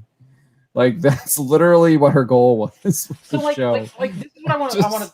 This is how bad it is with like people coming in and trashing all this crap. With what John was saying earlier about like these characters, they don't respect the legacy. They don't respect the source material. And I think that's shown in the fact that these series that are supposed to be your flagships with your big characters and these movies, you're handing them to all these people, with no, like, first off, they have no experience. Like, I'm looking at Bisha K. Ali's, I'm looking at Kate Herron's IMDb. It's all these, like, 1 or 2 stints on like, a random TV show for 2 episodes before they get, like, Loki, before they get Falcon and the Winter Soldier. And it's just like, if you were setting the table, right? Like if you were setting up a big fancy dinner like Thanksgiving and you knew it was important and that people really liked Thanksgiving and they cared about the traditions and family and everything, would you have your 2-year-old who just learned what plates are and maybe doesn't even know what breaking things is? Would you say, hey, 2-year-old, go set up all of the fancy china around the table? No, because you know that even at their best, they're not going to be able to respect that china or that plateware the way you want it. You go to your adult son, you go to your mom, you go to your husband, you go to whomever, and you say, adult who knows what they're doing, who I know like has shown that they can be trusted with this type of task. Can you do this for me? It's so insane to me that they're essentially just going here, like have fun. Like they're just going to like middle schools and they're saying like, here, who got an A+ on their book report? You're the new writer for Spider-Man. Get over here. Like, it's so bad. No, you're the son of J.J. Abrams. And no! Spider-Man. We got another super chat. Golgo13's Anime 101 for $4.99 says, thank you, gents, for the work you do. Hail, Golgo13. Appreciate that. Thank you so much. Yeah, Nerdigans, I saw Daisy Ridley was trending on Twitter. I don't know what that was about. Do you know, John? Trending on Twitter. No. Everybody was like, oh, look, Daisy Ridley's trending. And I'm like, for what? Like, I didn't even see it trend. Kevin James was trending too. And it was something I'm not going to say. It was so weird that made me laugh really hard. Someone just made it up. I'm pretty sure somebody I think that whole thing was made up. There's so many just ridiculous, like, labels on that it has to be made up. I don't see anything about Daisy Ridley on my Twitter trends. Fake Or social turfing. What the? I don't know. What does that mean? This is so weird. Is it because she's like is because she's like from a wealthy family and she's pretending that she's not or something like that? Or no, it looks like I don't even know. She's not in like the top 30 trends online. The latest news story is that she's Nerdigan says she ran over people with her car. What? No way. No, if that's true, oh my goodness, that might be the best news story of the year. There's a video of like cars falling out of this like parking garage, and like it says car seeing Daisy Ridley entering a parking lot. And it's like they're just falling off of this. Yeah, I guess I can show. We're on Twitter, so. Oh, that's from the filming of Die Hard, yeah. Oh, that's from Die Hard. I was like Die Hard, one of the new ones, yeah. F9 or something. Daisy Ridley, an alternate universe where Disney didn't hire her. The police are coming to get her. I'm afraid what I'm gonna see in this trend. So maybe I shouldn't. Her hitting someone with her car. Come on. 16-year-old Daisy Ridley running over someone on a bike. I don't see where this is. It's just like people like. Ooh, there's a Mean Girls. Daisy Ridley was driving the bus. Daisy Ridley was driving the bus. Regina, heck yeah. Here's another one. Who got this footage of 16-year-old Daisy Ridley? just I love later Mini Cooper. I love how it hits the stairs like as if it hadn't already screwed up enough. It just drives off, of course. He just drives off. It's like Rocket League, man. Dude, it is. I'm gonna be honest, guys. If I was in, this looks like Amsterdam or somewhere in Europe, I'm not parking my car anywhere near water. I've seen James Bond movies. I'm guessing she must have told a story when she was 16. She like ran a bunch of people over or something. Yeah, I'm not seeing anything, so I guess we'll have to wait and see. They're like news article. Let's see if there's like a news article. Did you check already? I did. Yeah, the only news articles I'm seeing is she's in like an audiobook, which also, guys, like, wow, like that's like what a kick in the gut. Like, even if like I'm not a particular fan of Daisy Ridley, but imagine being an actor and being like, you're our lead in Star Wars. You've got to imagine that like that's going to open up the future for you. And now Daisy Ridley's done like Chaos Walking with Tom Holland and a bunch of audiobooks. That's bad. Like that's really bad. I see something here from some website called Dead Death. Never heard of it. It says Daisy Ridley car accident, actress Daisy hit and run details. That just sounds like a bunch of SEO hits. I think this is just fake. Just a bunch of people on Twitter messing around. And unconfirmed information is being shared across the internet that Star Wars The Force Awakens Daisy Ridley was involved in a hit and run car accident. Reports say the incident happened when she was 16 years old. So I guess that's why she's trending. Huh. Someone like said she was in a hit and run accident when she was 16. Well, we'll see if it's true. I don't feel like that would have been something people would have already known. I don't know. So I don't know. I feel like it's just people maybe just made stuff up. I feel like this might be just people taking the piss. Yeah. All right. So we covered DC. We covered some Ghostbusters. Do you want to talk? What do you want? William Shatner or Lord of the Rings? Oh, I think the Shatner thing we can probably go pretty quick. Yeah. Let's do Shatner really quick. So if you were living under a rock today, you didn't realize that William Shatner went to space and he came back. I think it was like a 5-minute trip or something. maybe like 20 minutes tops. Let me see if I can find it here. We did a lot of stories today. There we go. But what he said was, I thought was like pretty. He was obviously caught up with choked up with emotion. The rocket launch, I think, happened around 10:50 a.m. We could just watch it. Let's watch it. 2:23. Here we go. I'm not going to play the sound. I guess I could have dropped the video in this thing here, but I think I would have to download it. I'm not sure how that works. So we'll just watch the rocket. I know there's all the jokes about the rocket.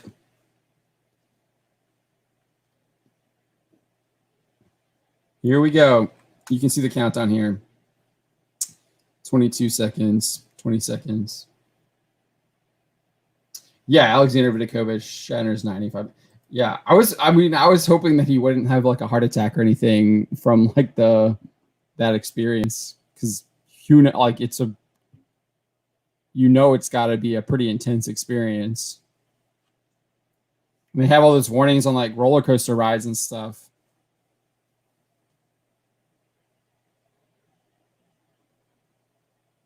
There it goes. The footage is absolutely amazing that they can do with the drones and stuff now.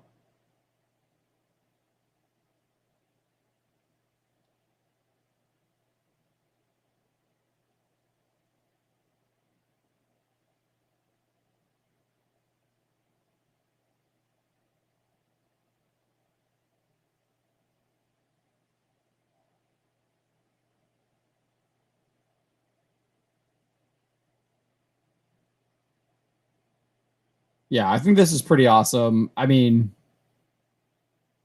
it's pretty cool. It's really cool. Like, you can call it a marketing stunt that Jeff Bezos did. It's still freaking cool that he did that for Shatner. Yeah.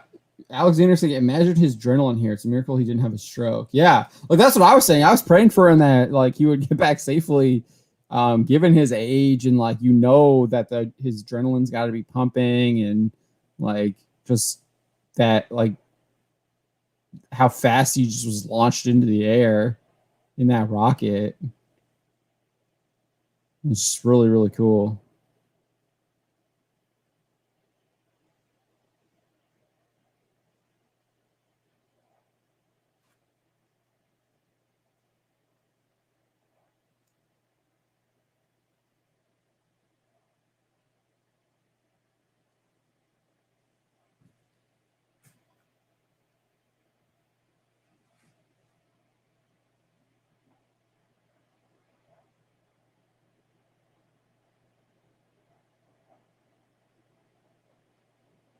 You can see how high it is already. 50,000 feet. Oh, then they switched to the view of the on the rocket. That's cool. I wish I know they had the cameras inside on the first one. It's a shame we didn't get to see an inside camera from this one, just to see like what Shatner was looking like, what his reaction was when he was like getting taken off, when the rocket took off.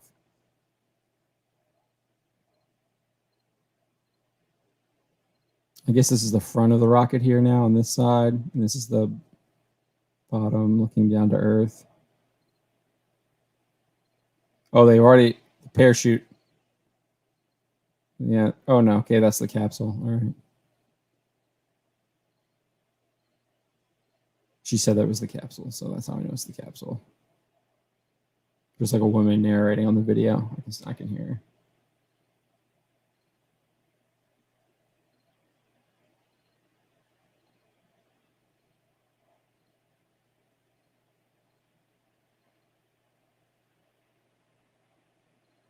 So yeah, speed hits 0.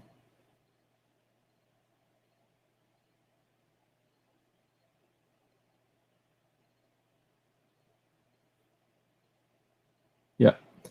So yeah, it's like they get into space within like 4 minutes. It's pretty impressive. And you can see their speeds decreasing here.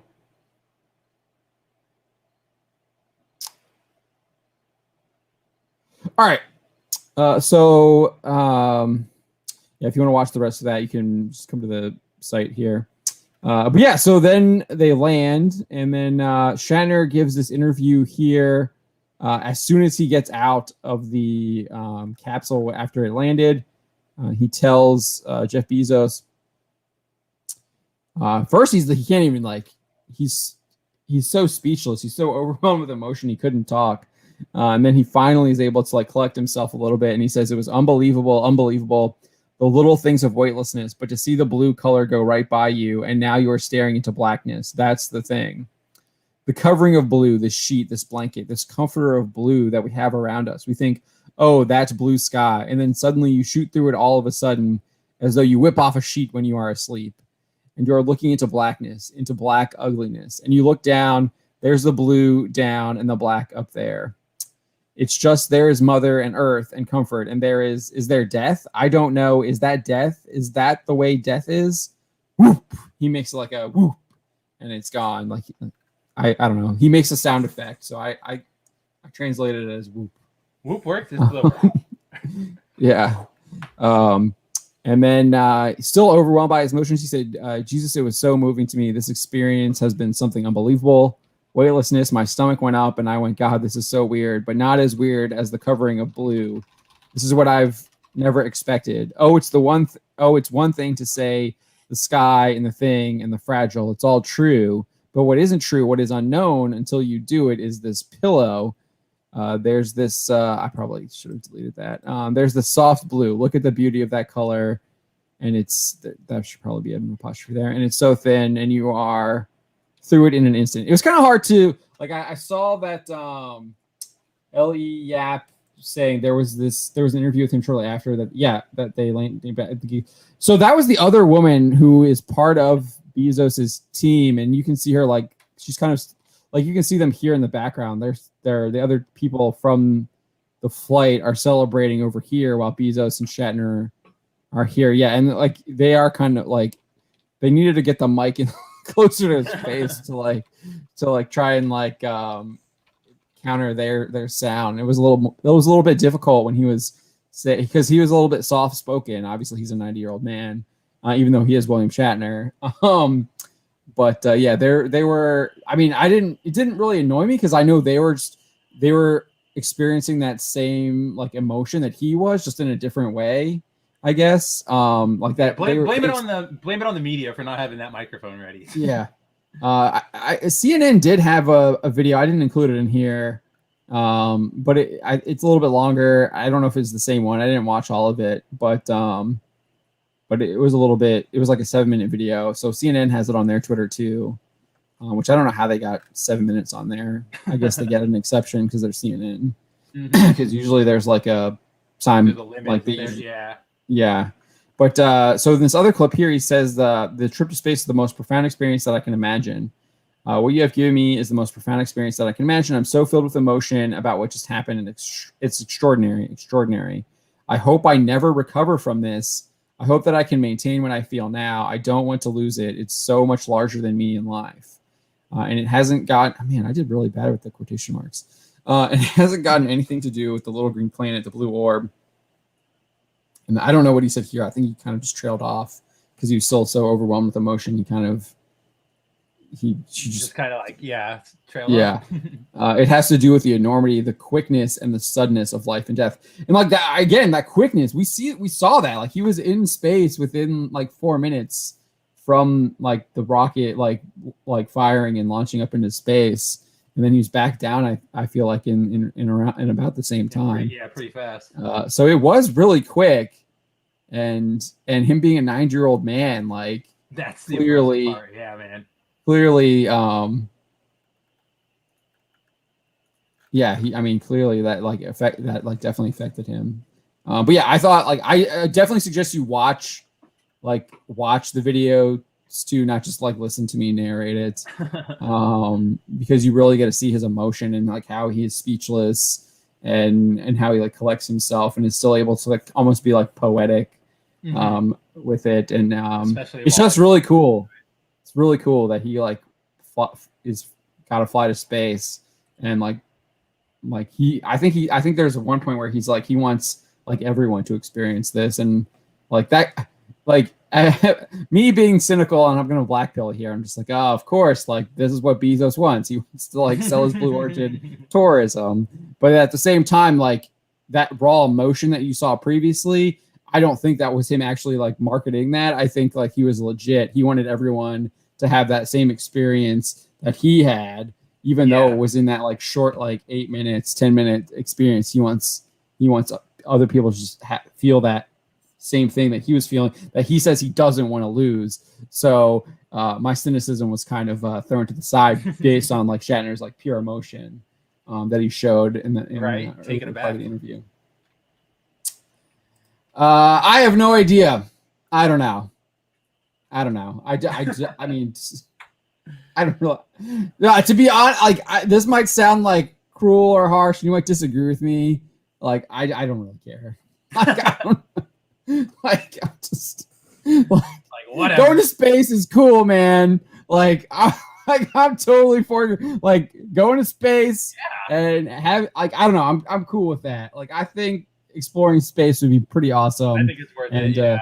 And if we can like if private companies and corporations can figure out a way to get out there more efficient, then I'm fine with that. And like I don't know what Blue Origin's like economics are, or how their business plan works. So I'm not gonna like try and get into that, but I'm for space travel. Like I think that's cool. I think exploring is cool. Exploring this like universe that we've been placed here for is cool. Now that's not to say there aren't plenty of things to still explore here. There's plenty of places I haven't been to that I'd like to be to too. Doesn't mean you don't also want to explore more. Yeah. So totally fine with that. All right, let's talk Lord of the Rings. We got about an hour left in the show. We might cut it. I think this will be our last topic. We'll see how long we go. Yeah, we'll see. Unless something else pops up. I just realized that because you guys are just watching me now. It's always weird. It's like the double screen. Mm-hmm. Yeah, so I did a video on this. It's actually done pretty well, views-wise. I feel like nobody covers it. Everybody always just goes, "Oh, cool, they're gonna have this." I mean, obviously, like people in our sphere do, but I mean, like news sites. Yeah, I don't know if anyone else did. I didn't really pay attention to it after I did it. I assume they probably did it before me because it came out like over the weekend on Saturday, and I didn't do it until yesterday, right? The 12th. Right. So, all right. So Lenny Henry, I guess he's in the British press they refer to him as Sir. So I guess he's been knighted, like Ian McKellen and Patrick Stewart. But he's going to be in Amazon's Lord of the Rings series, and then he actually announced a number of radical changes to the Hobbits and provided quite a bit of information about what this show is about and what to expect. And one of the things I don't talk about here, I probably need to do a little bit more research. I don't know if someone in the chat might know, be a little bit more informed. But they were also claiming that it doesn't make any sense that him as a Hobbit should even be in the show, given that the Hobbits like don't actually cross the Misty Mountains until the Third Age. Oh wow! And the show is supposed to be on the Second Age. So like, why are they like even in it? Like so there's that, which I didn't like point that out. Like I didn't. I mean, I didn't think that was like relevant to. I mean, it is relevant, but I didn't point that out. I read a little bit of that because it's obviously in that prologue of the Fellowship of the Ring. But yeah, so he appeared on. So there's a rumor that this guy will be playing a Harfoot, which is a species of hobbit. We'll get to it. There's a rumor from the OneRing.net. So as much as like these OneRing.net people have no idea what they're talking about for the most part when it comes to Lord of the Rings and the actual canon of the book, they do get like the rumors from the show. They are shills, so they get the inside. Yeah. So like, and Amazon is probably giving that to them. Yeah, they're probably sponsored by Amazon. Yeah. Ravul says hobbits are from the age of man. All right, but yeah, so he confirmed that he is playing a black hobbit as part of the Harfoot tribe. So the Harfoot aren't a tribe in the books, as we'll read, because they do include the descriptions that Tolkien gives of the Harfoot, they are not a tribe. They are literally like a species of hobbits. There's 3 of them. But he also says that this Harfoot tribe is not all black hobbits. It's multicultural. There's Asians and Maori and all kinds of like so weird. Like modern, like not modern day, but like a real world. Yeah. Like ethnic groups that make up this like species of hobbits. So this is what Lenny Henry said. He said, for the last 2 years, I've been working on the Lord of the Rings. So this is him just kind of basically confirming he's working on Lord of the Rings. And it's an extraordinary thing. It's the biggest, I think it's the biggest television show that has ever been made in terms of money and head count. We've kind of already known this. One of the chicks that I think there was speculation that she's playing Galadriel. I'm not sure if that's been confirmed yet or not. Oh, yeah. But she said that like there's literally someone who goes around like dusting behind her, like on the floor. Like that's someone's job, like is paid to do that. And she seems to like be shocked that someone's paid to do that. And that's like not usually how it happens. So we kind of already knew that it's a big money. I think the Amazon head like even said that it's like the most expensive show like ever made. And she's talked about that. And she said that like in order to like make it profitable or whatever, or make it like successful, they need to have like a huge global audience or something like that. So they probably bought into this idea that you need to have a bunch of people that look like people from around the world in order to like get this global audience, which we know like is absolutely like, yeah, it's like clearly it's it's a lie and it's provable because like you have the Avengers, which I think they were all white, right, in the first one. Except like, for Hulk. Yeah, he was green. Well, yeah, Bruce Banner's white. Yeah. I know. I was just making a joke. And it was like $1 billion movie, right? Like, it launched a freaking a bazillion dollar franchise. So yeah, and then Black Panther had like what 2 white people in it, and did like crazy. So yeah, it's whatever. Like, it just doesn't make any sense. And I mean, like, even we don't even have to look at like modern day. How do you think Star Wars got so big? Like, yeah, they didn't pander or anything. It just was good, so people across the world became fans. Like, it's so insane. But so then he goes on to talk about how big this production is. He said literally 100 people on set glaring at you and trying to work out what you look like. And he's hinting that he's a hobbit here, 4 feet tall. It's just been an amazing experience, life-changing for me. And so later on in the interview, he's like, I'm a Harfoot, because J.R. Tolkien, who was from Birmingham. And then he goes on and like, he does this accent about Birmingham. I guess there's like some inside joke about like some British talk about Birmingham, which I thought was irrelevant. Yeah, it definitely is. And then he says, suddenly there are black hobbits. He's like literally like, what's funny is like, he's like, cuz J.R. Tolkien, and then he's like, suddenly there are black hobbits. It's like, yeah, because they made them up in the show. And he's like, I'm a black hobbit. It's brilliant. He literally has nothing to go off of on that point of Birmingham. And then he says, like, I think he just got like kind of twisted here with his words. He says, and what's notable about this run of the book, I don't know. I think he's talking about I don't know what he's talking about here. I think he's talking about the show, because he says it's a prequel to the age that we've seen in the films and in the books. It's about the early days of the Shire and Tolkien's environment. It's the early days of it. So we're an indigenous, and then he's like, we're an indigenous population of Harfoots. We're hobbits, but we're called Harfoots, and we're multicultural. What the hell? I know, like, it doesn't make any sense.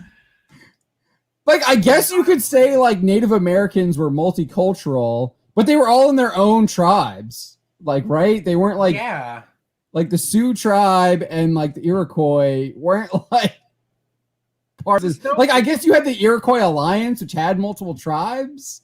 Like, so I don't know. But even then, they're like the same. Like, they're probably very like they're different tribes, but they're still very similar. Right? Ethnically.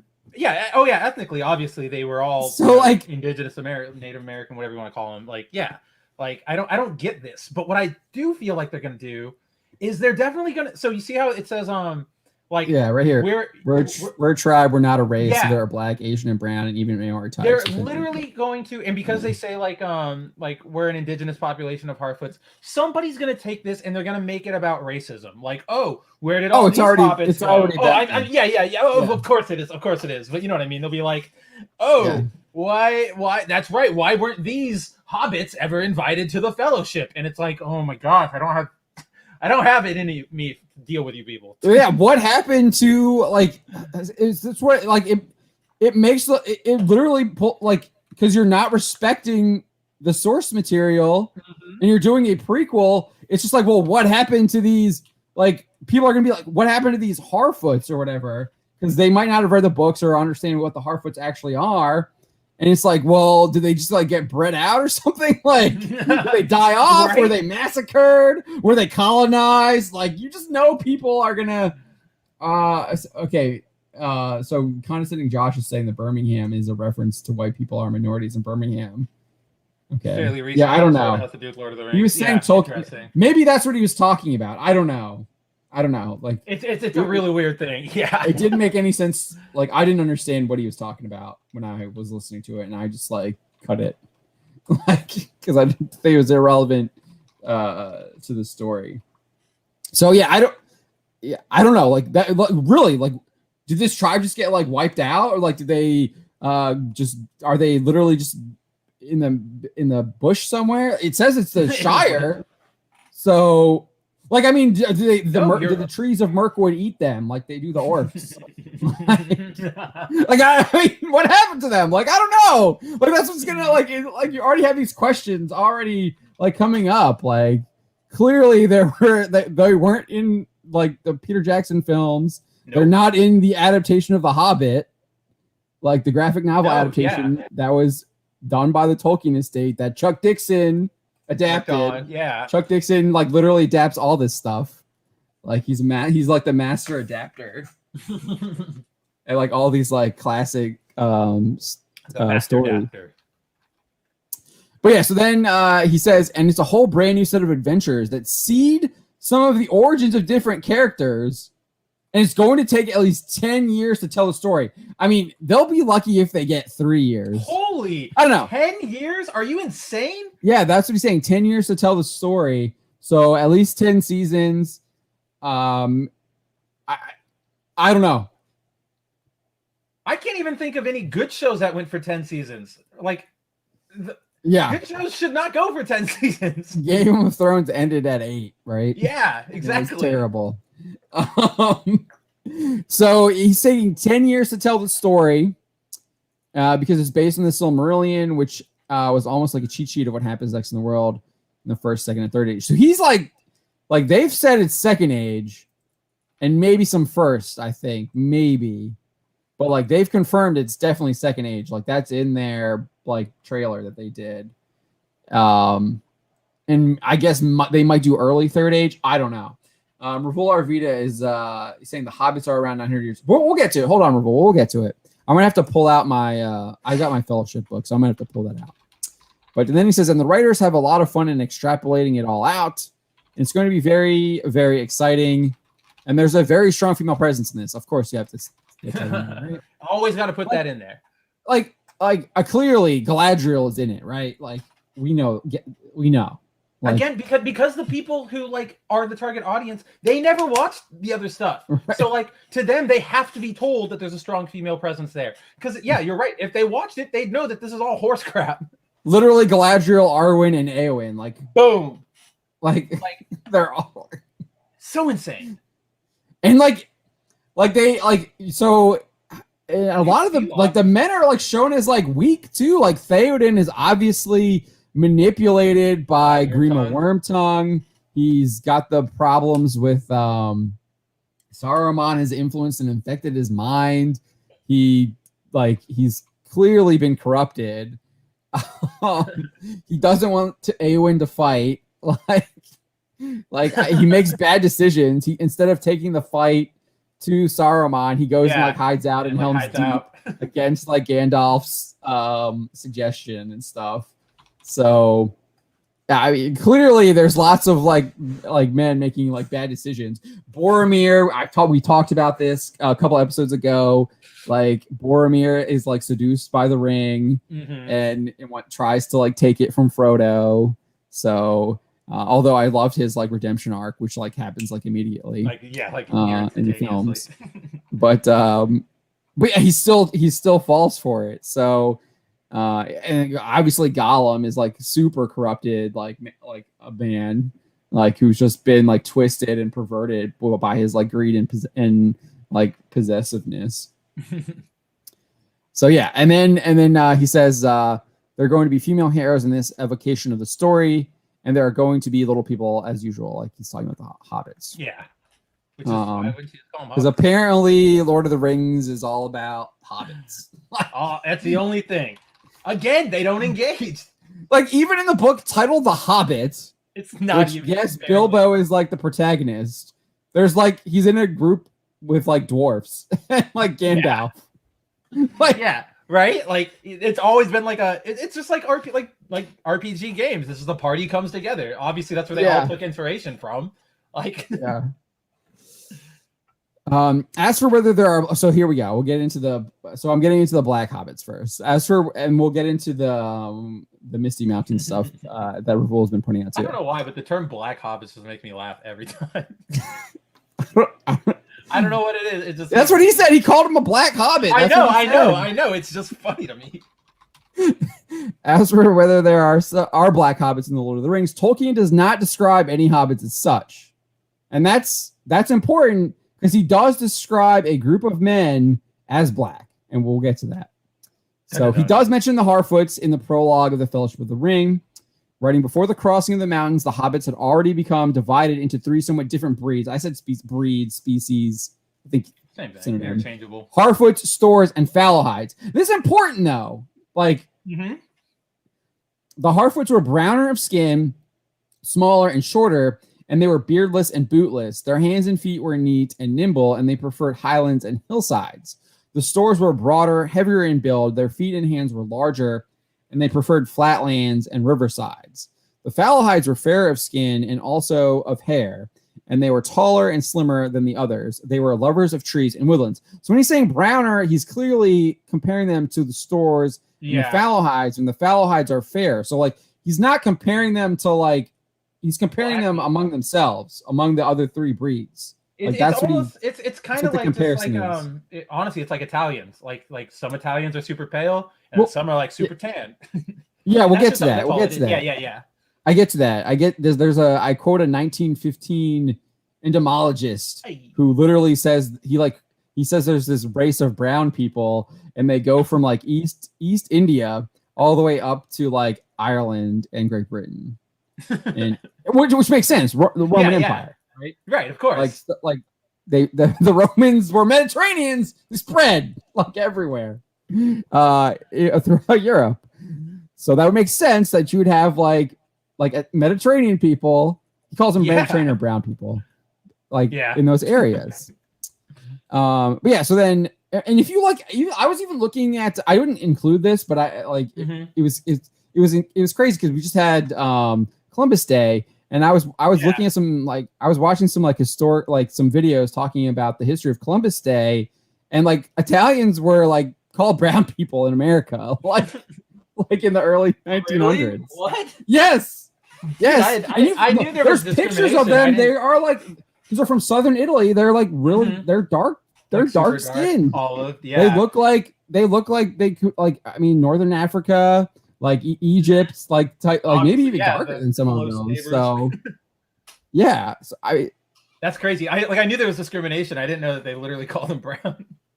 Yeah, they were described as people of color, in the newspapers. Does that mean you can drop the card? You are a POC now. I mean, Jack Posobiec gets it with being a Polish person. He does. Polish people are some group recognized them as a oppressed minority or something like that. So he's like, I'm oppressed. He's like, I get to drop in all the cards now. Heck yeah. Jack.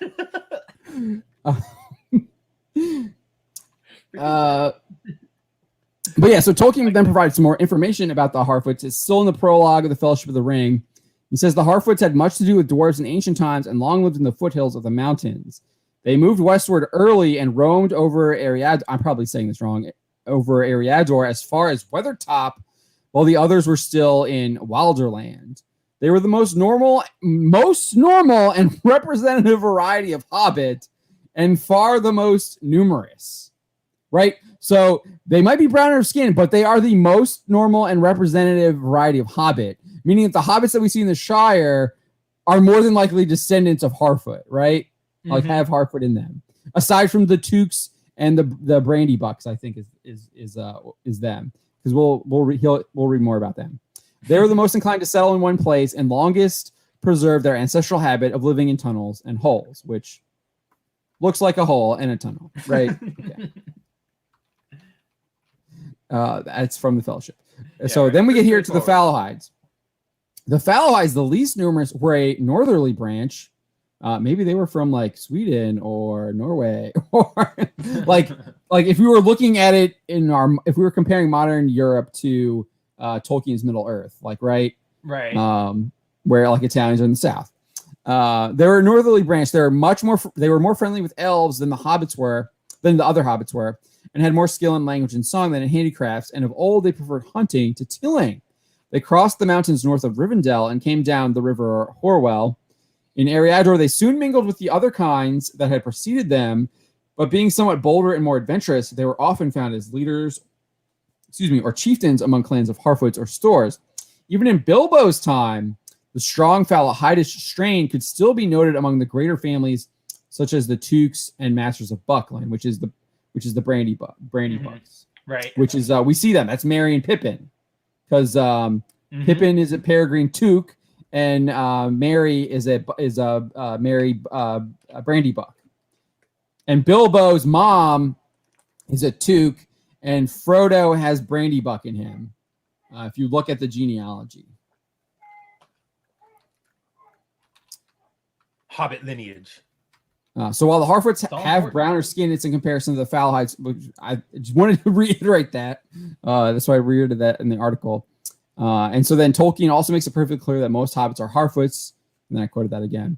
And so if you read The Two Towers, and this is obviously a shot from The Return of the King, but in The Two Towers, Tolkien writes, "In his lap lay Frodo's head, drowned deep in sleep. Upon his white forehead lay one of Sam's brown hands." So like clearly Frodo has a white head, and then Sam has a brown hand, and the other lay softly upon his master's breast. So I don't think I don't think Sam has Fallowhide in him, so he would be more like a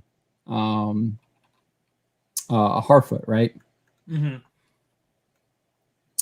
And then we get more descriptions of hobbits, and this is there's little or no magic about them, blah blah blah, except the ordinary everyday sort, which helps them to disappear quietly and quickly. We kind of know that. They're inclined to be fat in the stomach. They dress in bright colors, chiefly green and yellow, wear no shoes because their feet grow natural leathery soles and thick, warm brown hair, like the stuff on their heads. So like they have curly brown hair on their heads for the most part. But we know the Fallowhides have lighter hair, right? He said that. Right. Yeah. Straight out said it. Have long, clever brown fingers. So like even here, he's describing hobbits having brown fingers, right? Just like Sam has a brown hand. Which is weird that he just describes them as the brown fingers. So my guess is maybe when he's talking about a brown hand, it might be similar, and maybe this is just me reading into this, but like he talks about having the hair on their feet, but maybe there's also that brown hairs on their hands too. That would make sense. Just in like animal, like nature, like how animals are. Yeah. So I don't know, because he clearly says right here, their feet grow natural leathery soles and thick, warm brown hair. So like he clearly says there's warm brown hair on their heads, and then he says like the stuff on their heads, which is curly, and then he says have long, clever brown fingers. So I don't know. It's not truly. It's possible. Follow you. Yeah. Good natured faces and laughing, fruity laughs, especially after dinner, which they have twice a day when they can get it. Double Z's. So, and this is where I was talking about. He does describe there is a race of men that are black in the Return of the King, and these people called they're part of the Haradrim, and specifically the people that come from Far Harad. And so this is during the battle at Minas Tirith. I said that wrong. You know what I'm talking about. We though. Always do, yeah. I always screw it up too. So this is after the orcs have basically been like wiped out by the Rohirrim, and we get this scene where like the elephants come in. They have a different name. They're called like Morag or something like that in the book. Something cool. They're not elephant, as Sam says.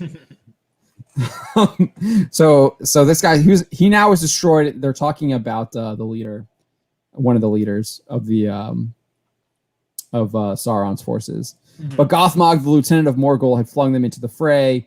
So these are talking about all of these other humans that had joined Sauron's team, like Easterlings with Axings, Variogs of Khan, Southrons and Scarlet, and out of Far Harad, black men, like half trolls. I'm thinking that's a description of their height. Right. Like they're really tall and like big. 4 feet, 5 feet tall. Yeah. And they might. Well, trolls. They're like probably like 6 or 7 feet. I was thinking Hobbit. I was thinking Hobbit. Yeah.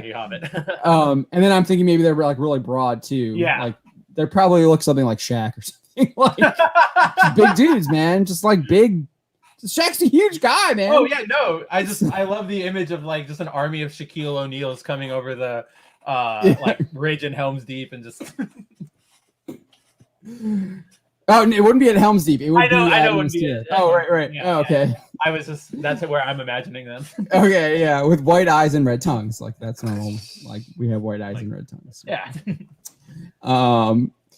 So then here, this is what I was talking about. This 1915 book, Myths of Babylonian Assyria, which Scottish writer, I would assume that Tolkien probably read this because Tolkien was like, this is what he did. He was all about languages and myths. And there was no internet back then, so you got to do something. Yeah, and he's a Scottish guy, so it's probably kind of accessible to him, given that he was in England.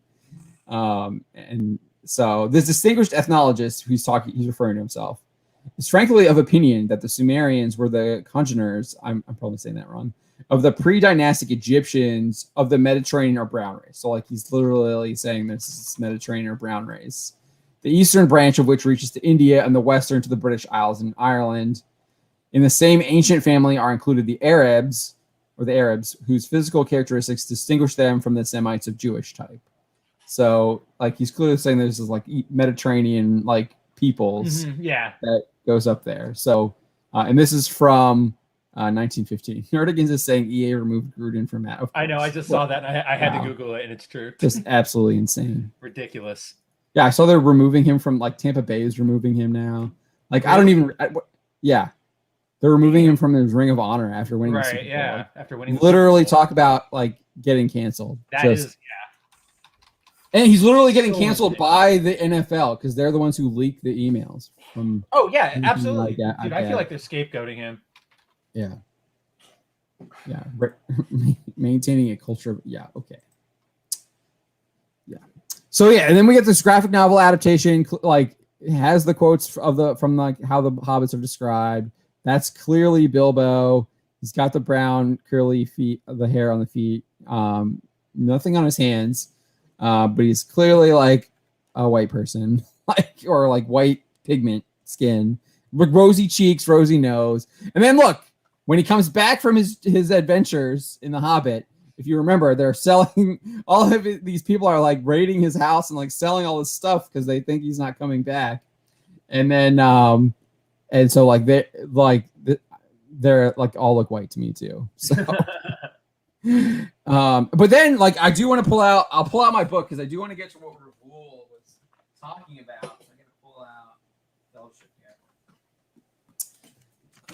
Oh, my switcher is falling down. No. So I gotta find it here. Hold on.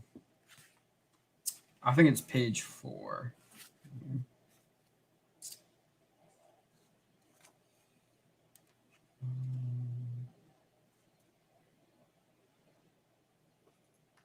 I don't remember. It might not. I might be wrong where the location is. I might have to in the book. It might be somewhere else, but I think it talks about them. It literally talks about when they crossed the Misty Mountains into the place, into where they like found the like the Shire. Here it is, right here. Okay, I think I found it.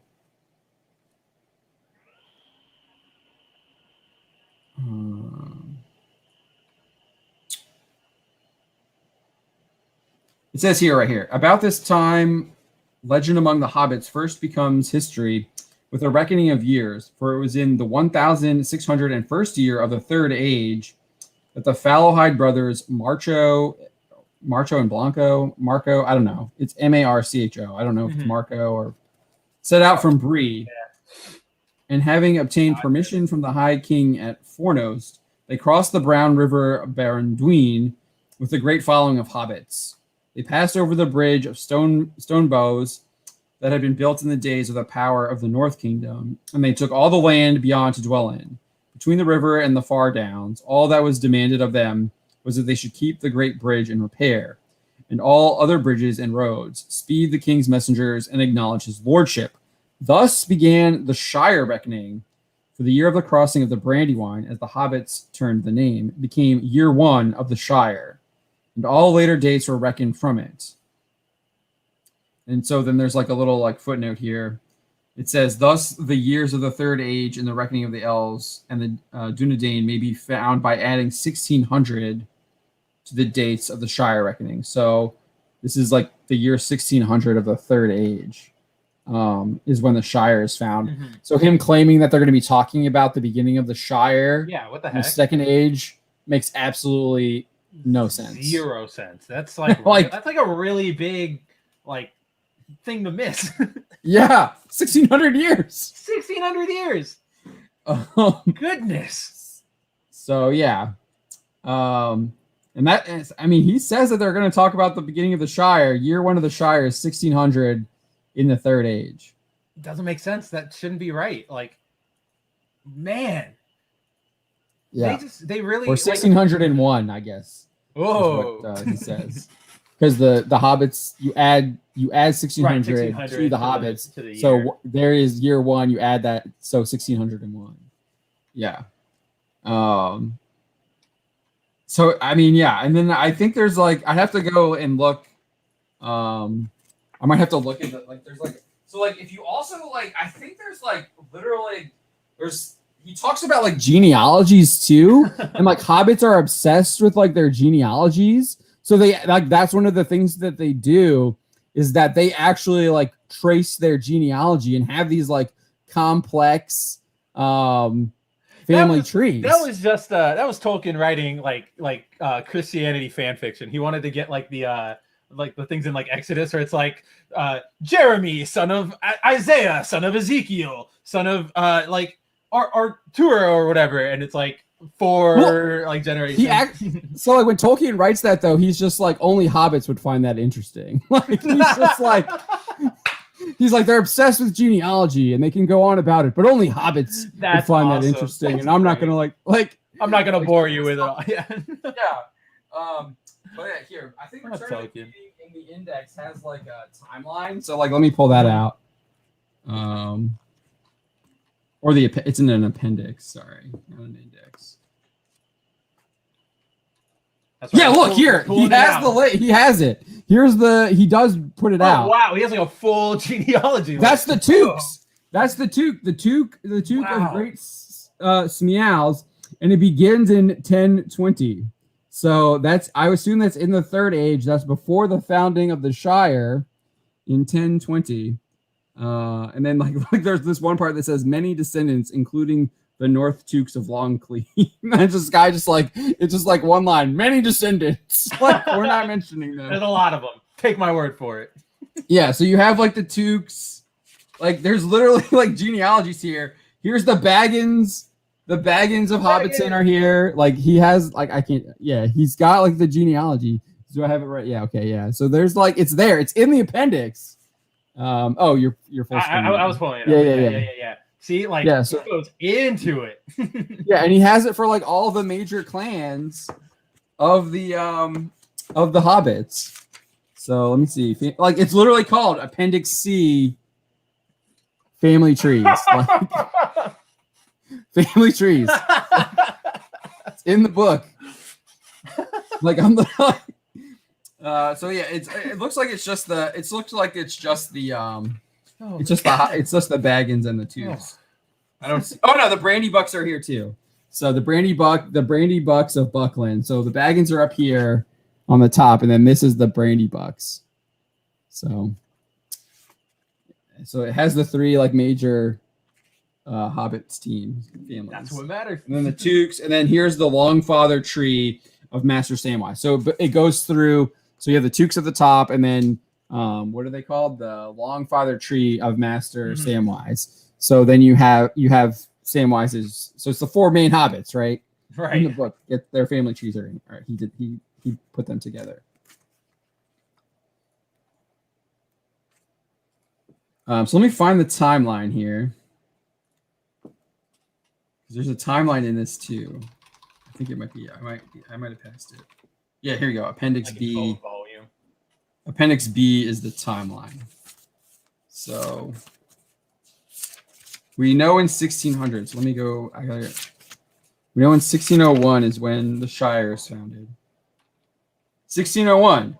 Many Perianath migrate from Bree and are granted land beyond Barandun by Argaleb II. Like that's the Shire. Like right there. Yeah, that's the Shire. The appendix. So let me see if I can find when the hobbits like actually like cross the Misty Mountains into. If it's in here.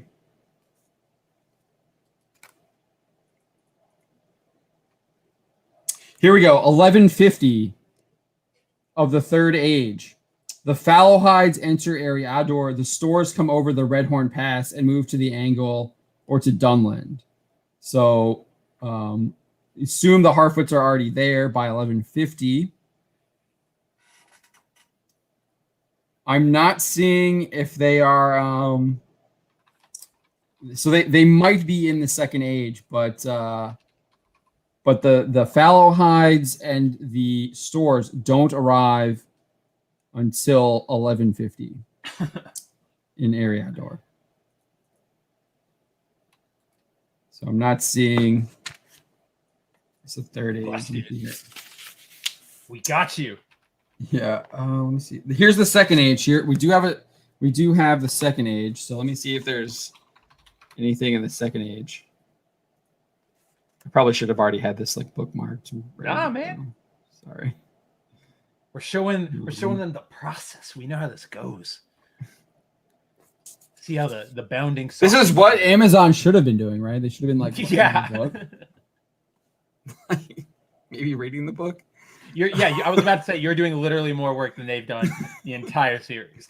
Despite them having like this like massive budget and like 100 people like looking at him to figure out how he's going to be 4 foot tall. Which doesn't matter if you like don't get the book, right? Don't get like that. There's not a lot in here on the Second Age. I don't, just at a glance, I'm not really seeing anything about hobbits or like the Harfoot in the Second Age. A lot of it's about Sauron. Like attacking places, like overrunning them and like Numenor and stuff like that. You do get to see the first appearance of the Ringwraiths or the Nazgul, 2251.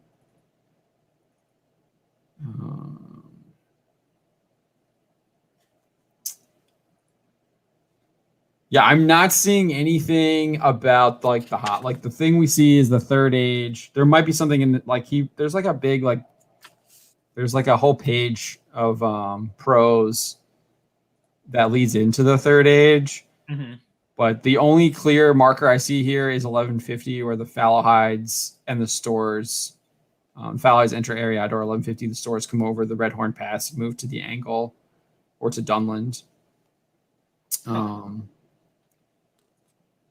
then it says in 1300, evil things begin to multiply again. Orcs increase in the Misty Mountains and attack the dwarves. The Nazgul reappear. The chief of these comes north to Angmar. I know there's something. I know I read something. Maybe it's in the prologue of Fellowship. I might have to bring Fellowship out. Yeah, Ravul is saying the hobbits weren't mentioned until the Third Age. I do think there's something in the prologue where it talks about the Harfoots coming over the Misty Mountains. I know that because I read it. Right. There's always those like couple passages Here it that is. you always like stick out in your mind. You're like, I know where it is. Yeah, it says here, those days, the Third Age of Middle Earth, are now long past, and the shape of all lands has been changed, but the regions in which hobbits then lived were doubtless the same of those in which they still linger. The northwest of the old world, east of the sea. Of their original home, the hobbits in Bilbo's time preserved no knowledge. A love of learning other than genealogical lore was far from general among them. See, he's even like he's talking to the genealogy. I'm telling you, they like to learn about their genealogy. I love that. That's such a great little detail. But there remain still a few in the older families who studied their own books and even gathered reports of old times in distant lands from elves, dwarves, and men.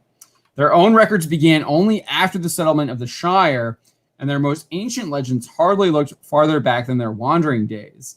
It is clear, nonetheless, from these legends and from the evidence of their peculiar words and customs that, like many other folk, hobbits had in the distant past moved westward.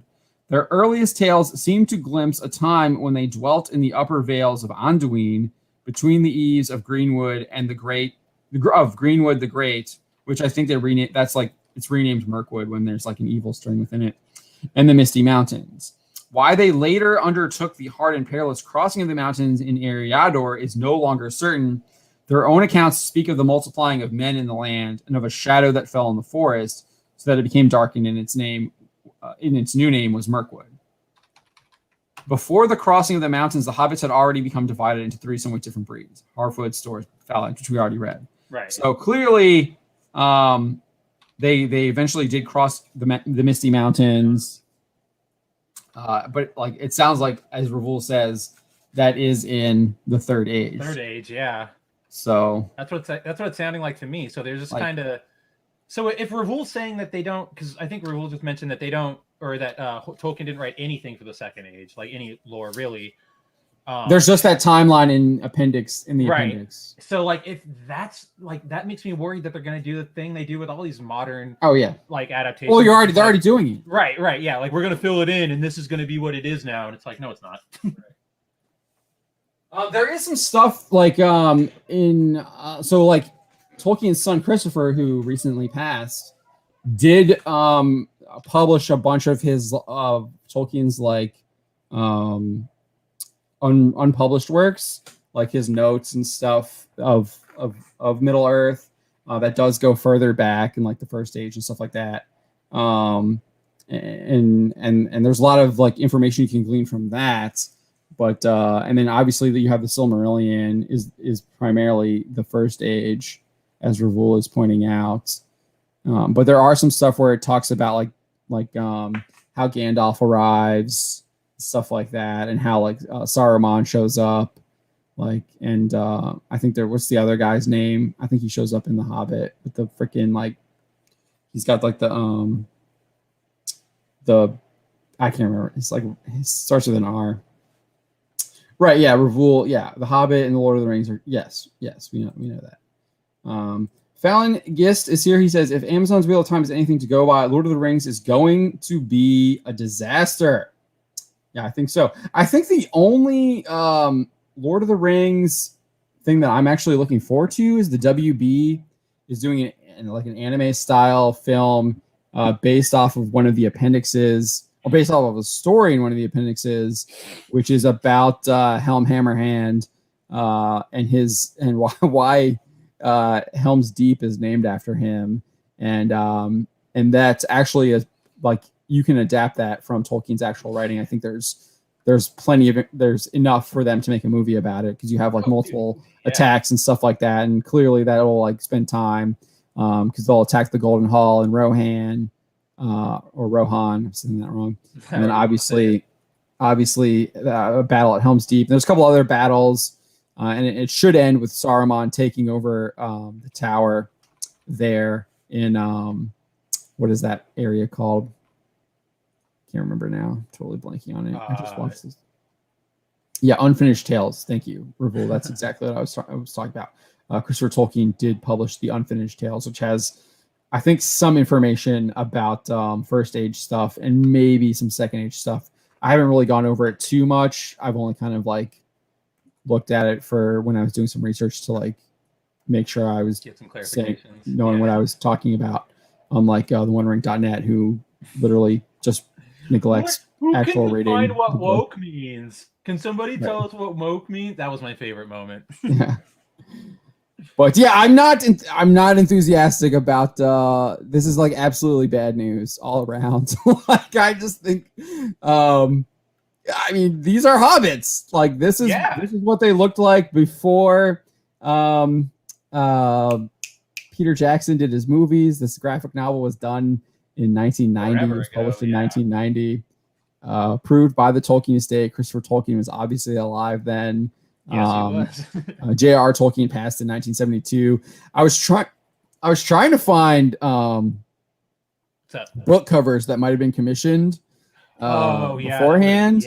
But all the ones that I saw, they are like don't show any hobbits. There's like one that was like, but it was in like 1980, and it shows, and it's the Hobbit, and it just shows like Gandalf, and like you can't even tell which one's the Hobbit, because they all like the dwarves and the hobbits like it's hard to tell because they like the way it's done. It's like they're going up a mountain, and like as the path they take, the further they go up the path, the farther away they are in the, you know what I'm talking about, like in the they go into the background rather in the foreground. They're up closer, so you can't really see what they look like there. But but that was still in the 80s, so that was after he had passed.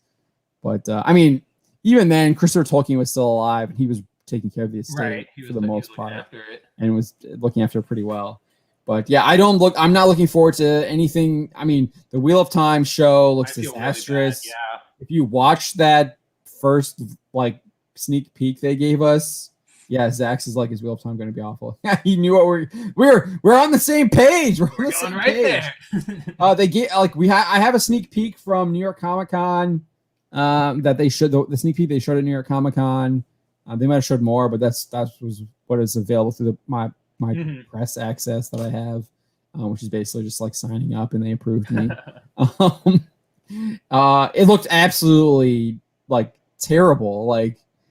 Like Moraine like is like just like laying like storms into like the like this like pub or whatever that they're in. Like he just like storms in, like just they make a huge entrance like, we're here.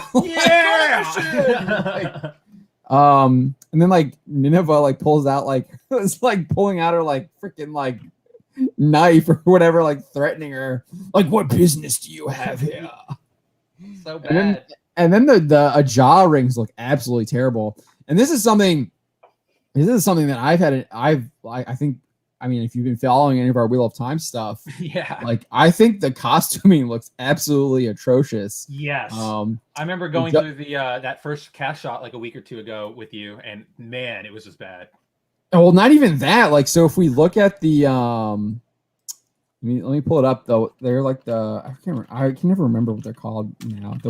They're like the White Knights or whatever. They're supposed to be like the Templars. White Cloaks. The White Cloaks. I don't know if I still have it though or not. That might have been deleted. Poor Zax. Is Wheel of Time going to be awful? Yeah. Yeah. I mean, they butcher. Yeah, we'll see. They butcher one of the main characters in the at least in the outright. In the script that I got my hands on, the character they butcher the character. Yeah. Okay, so here we do have them. Nice. So obviously ignore the guy's face because he put like a. That's he photoshopped himself or whatever. He photoshopped his like logo, over top of the actor. The White Cloak, yeah. But this is what the White Cloak armor is. It's so ugly. It is absolutely terrible. It's just as bad as this like garbage Witcher armor. This is a drawing, so I don't have it. Dang it! Dang it! We had to get rid of those ones. Darn. Yeah. If you Chuck Dixon, who adapted the Wheel of Time, the Eye of the World into a comic book series. The White Cloaks show up in there, and they look like what you would expect them to look like, which is like freaking Templars. Templars. They look like medieval knights. Yeah. And they look great. And this is just absolutely like I don't know who thought this is just terrible. This is the people trying to do something like, again, this is the symptom that they think they can do it better than what it is. And maybe they're trying, I don't know. This is not what White Cloaks are supposed to be. White Cloaks are literally Templars. Like that's the hard part for me. Yeah, YouTube means it's hideous. Shadiversity has been like I don't know. I've never really watched anything about Shadiversity, but if he's read anything about our like scoops, like I've done a couple. Not this one because that was an announcement, but like I did a couple. Like I have one about Perrin, which is a script leak. From a script that I was able to get my hands on, and it like they butcher Perrin's character, which to me means they not yeah, I know they've already like done season 2 or whatever, they've already approved it, but like you get further into the books, it's like it really messes up his relationship with his wife. Like right out of the gate, we already know that. Yeah. They're screwing up the beginning for easy points or whatever, but not caring. I don't know why. I guess they're just. I mean, maybe they're just trying to make the villains be like actual like serious, so they kill someone. Like I don't know. So, Gallad will be played by Lady Gaga. Honestly, I will say I was actually shocked about the Elaine announcement. I couldn't believe that. Yeah. Like she actually looks like crazy. What you imagine Elaine to look like. So I was surprised by that. So this is who they cast to play Elaine. Her name is Cara Coveney.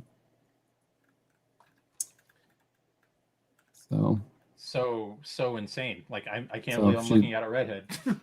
Yeah, she's strawberry blonde, redhead. Yeah, she looks like strawberry. She looks like how Elaine is described. And then they cast Natasha O'Keefe, who played Lizzie Shelby in Peaky Blinders. So she's actually like a really good actress. At least she does a great job as Lizzie Shelby. And that she's played a lot. Like so she plays like this, like she's dating like the communist in the beginning, and then she becomes like one of the matriarchs of the family. So heck yeah. her character evolves. She gets to play a lot of different things. I'm not sure who she'll play. I don't know. She could play. Yeah. I'm guessing this person is playing Retta Jaw though. Probably. That's my guess. One of the Retta Jaw.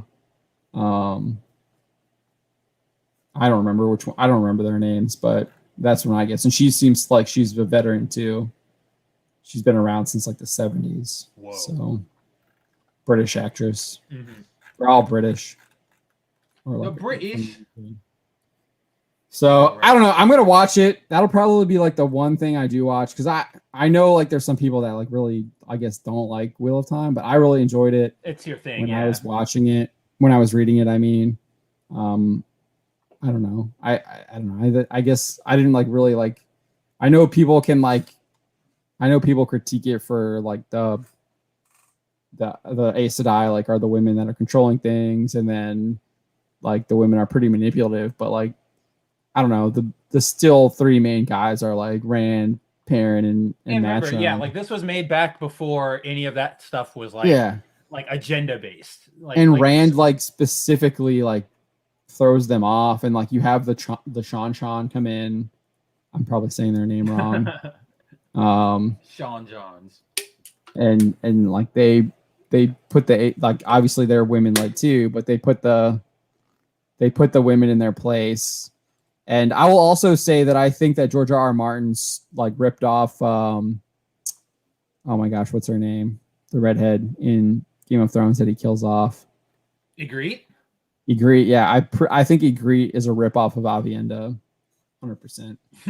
Probably. Time. I totally think it is. Because Avienda is like this like very stubborn redhead who's part of the Ale that is a love interest to Rand and basically is very like she doesn't say like you know nothing, Jon Snow, but she pretty much says that.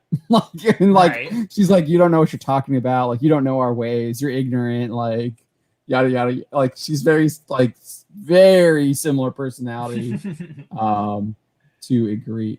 All right, we're gonna wrap it up. I see we got a final super chat here from Ravul Arvita, 5 Australians. Thank you so much for that, Ravul.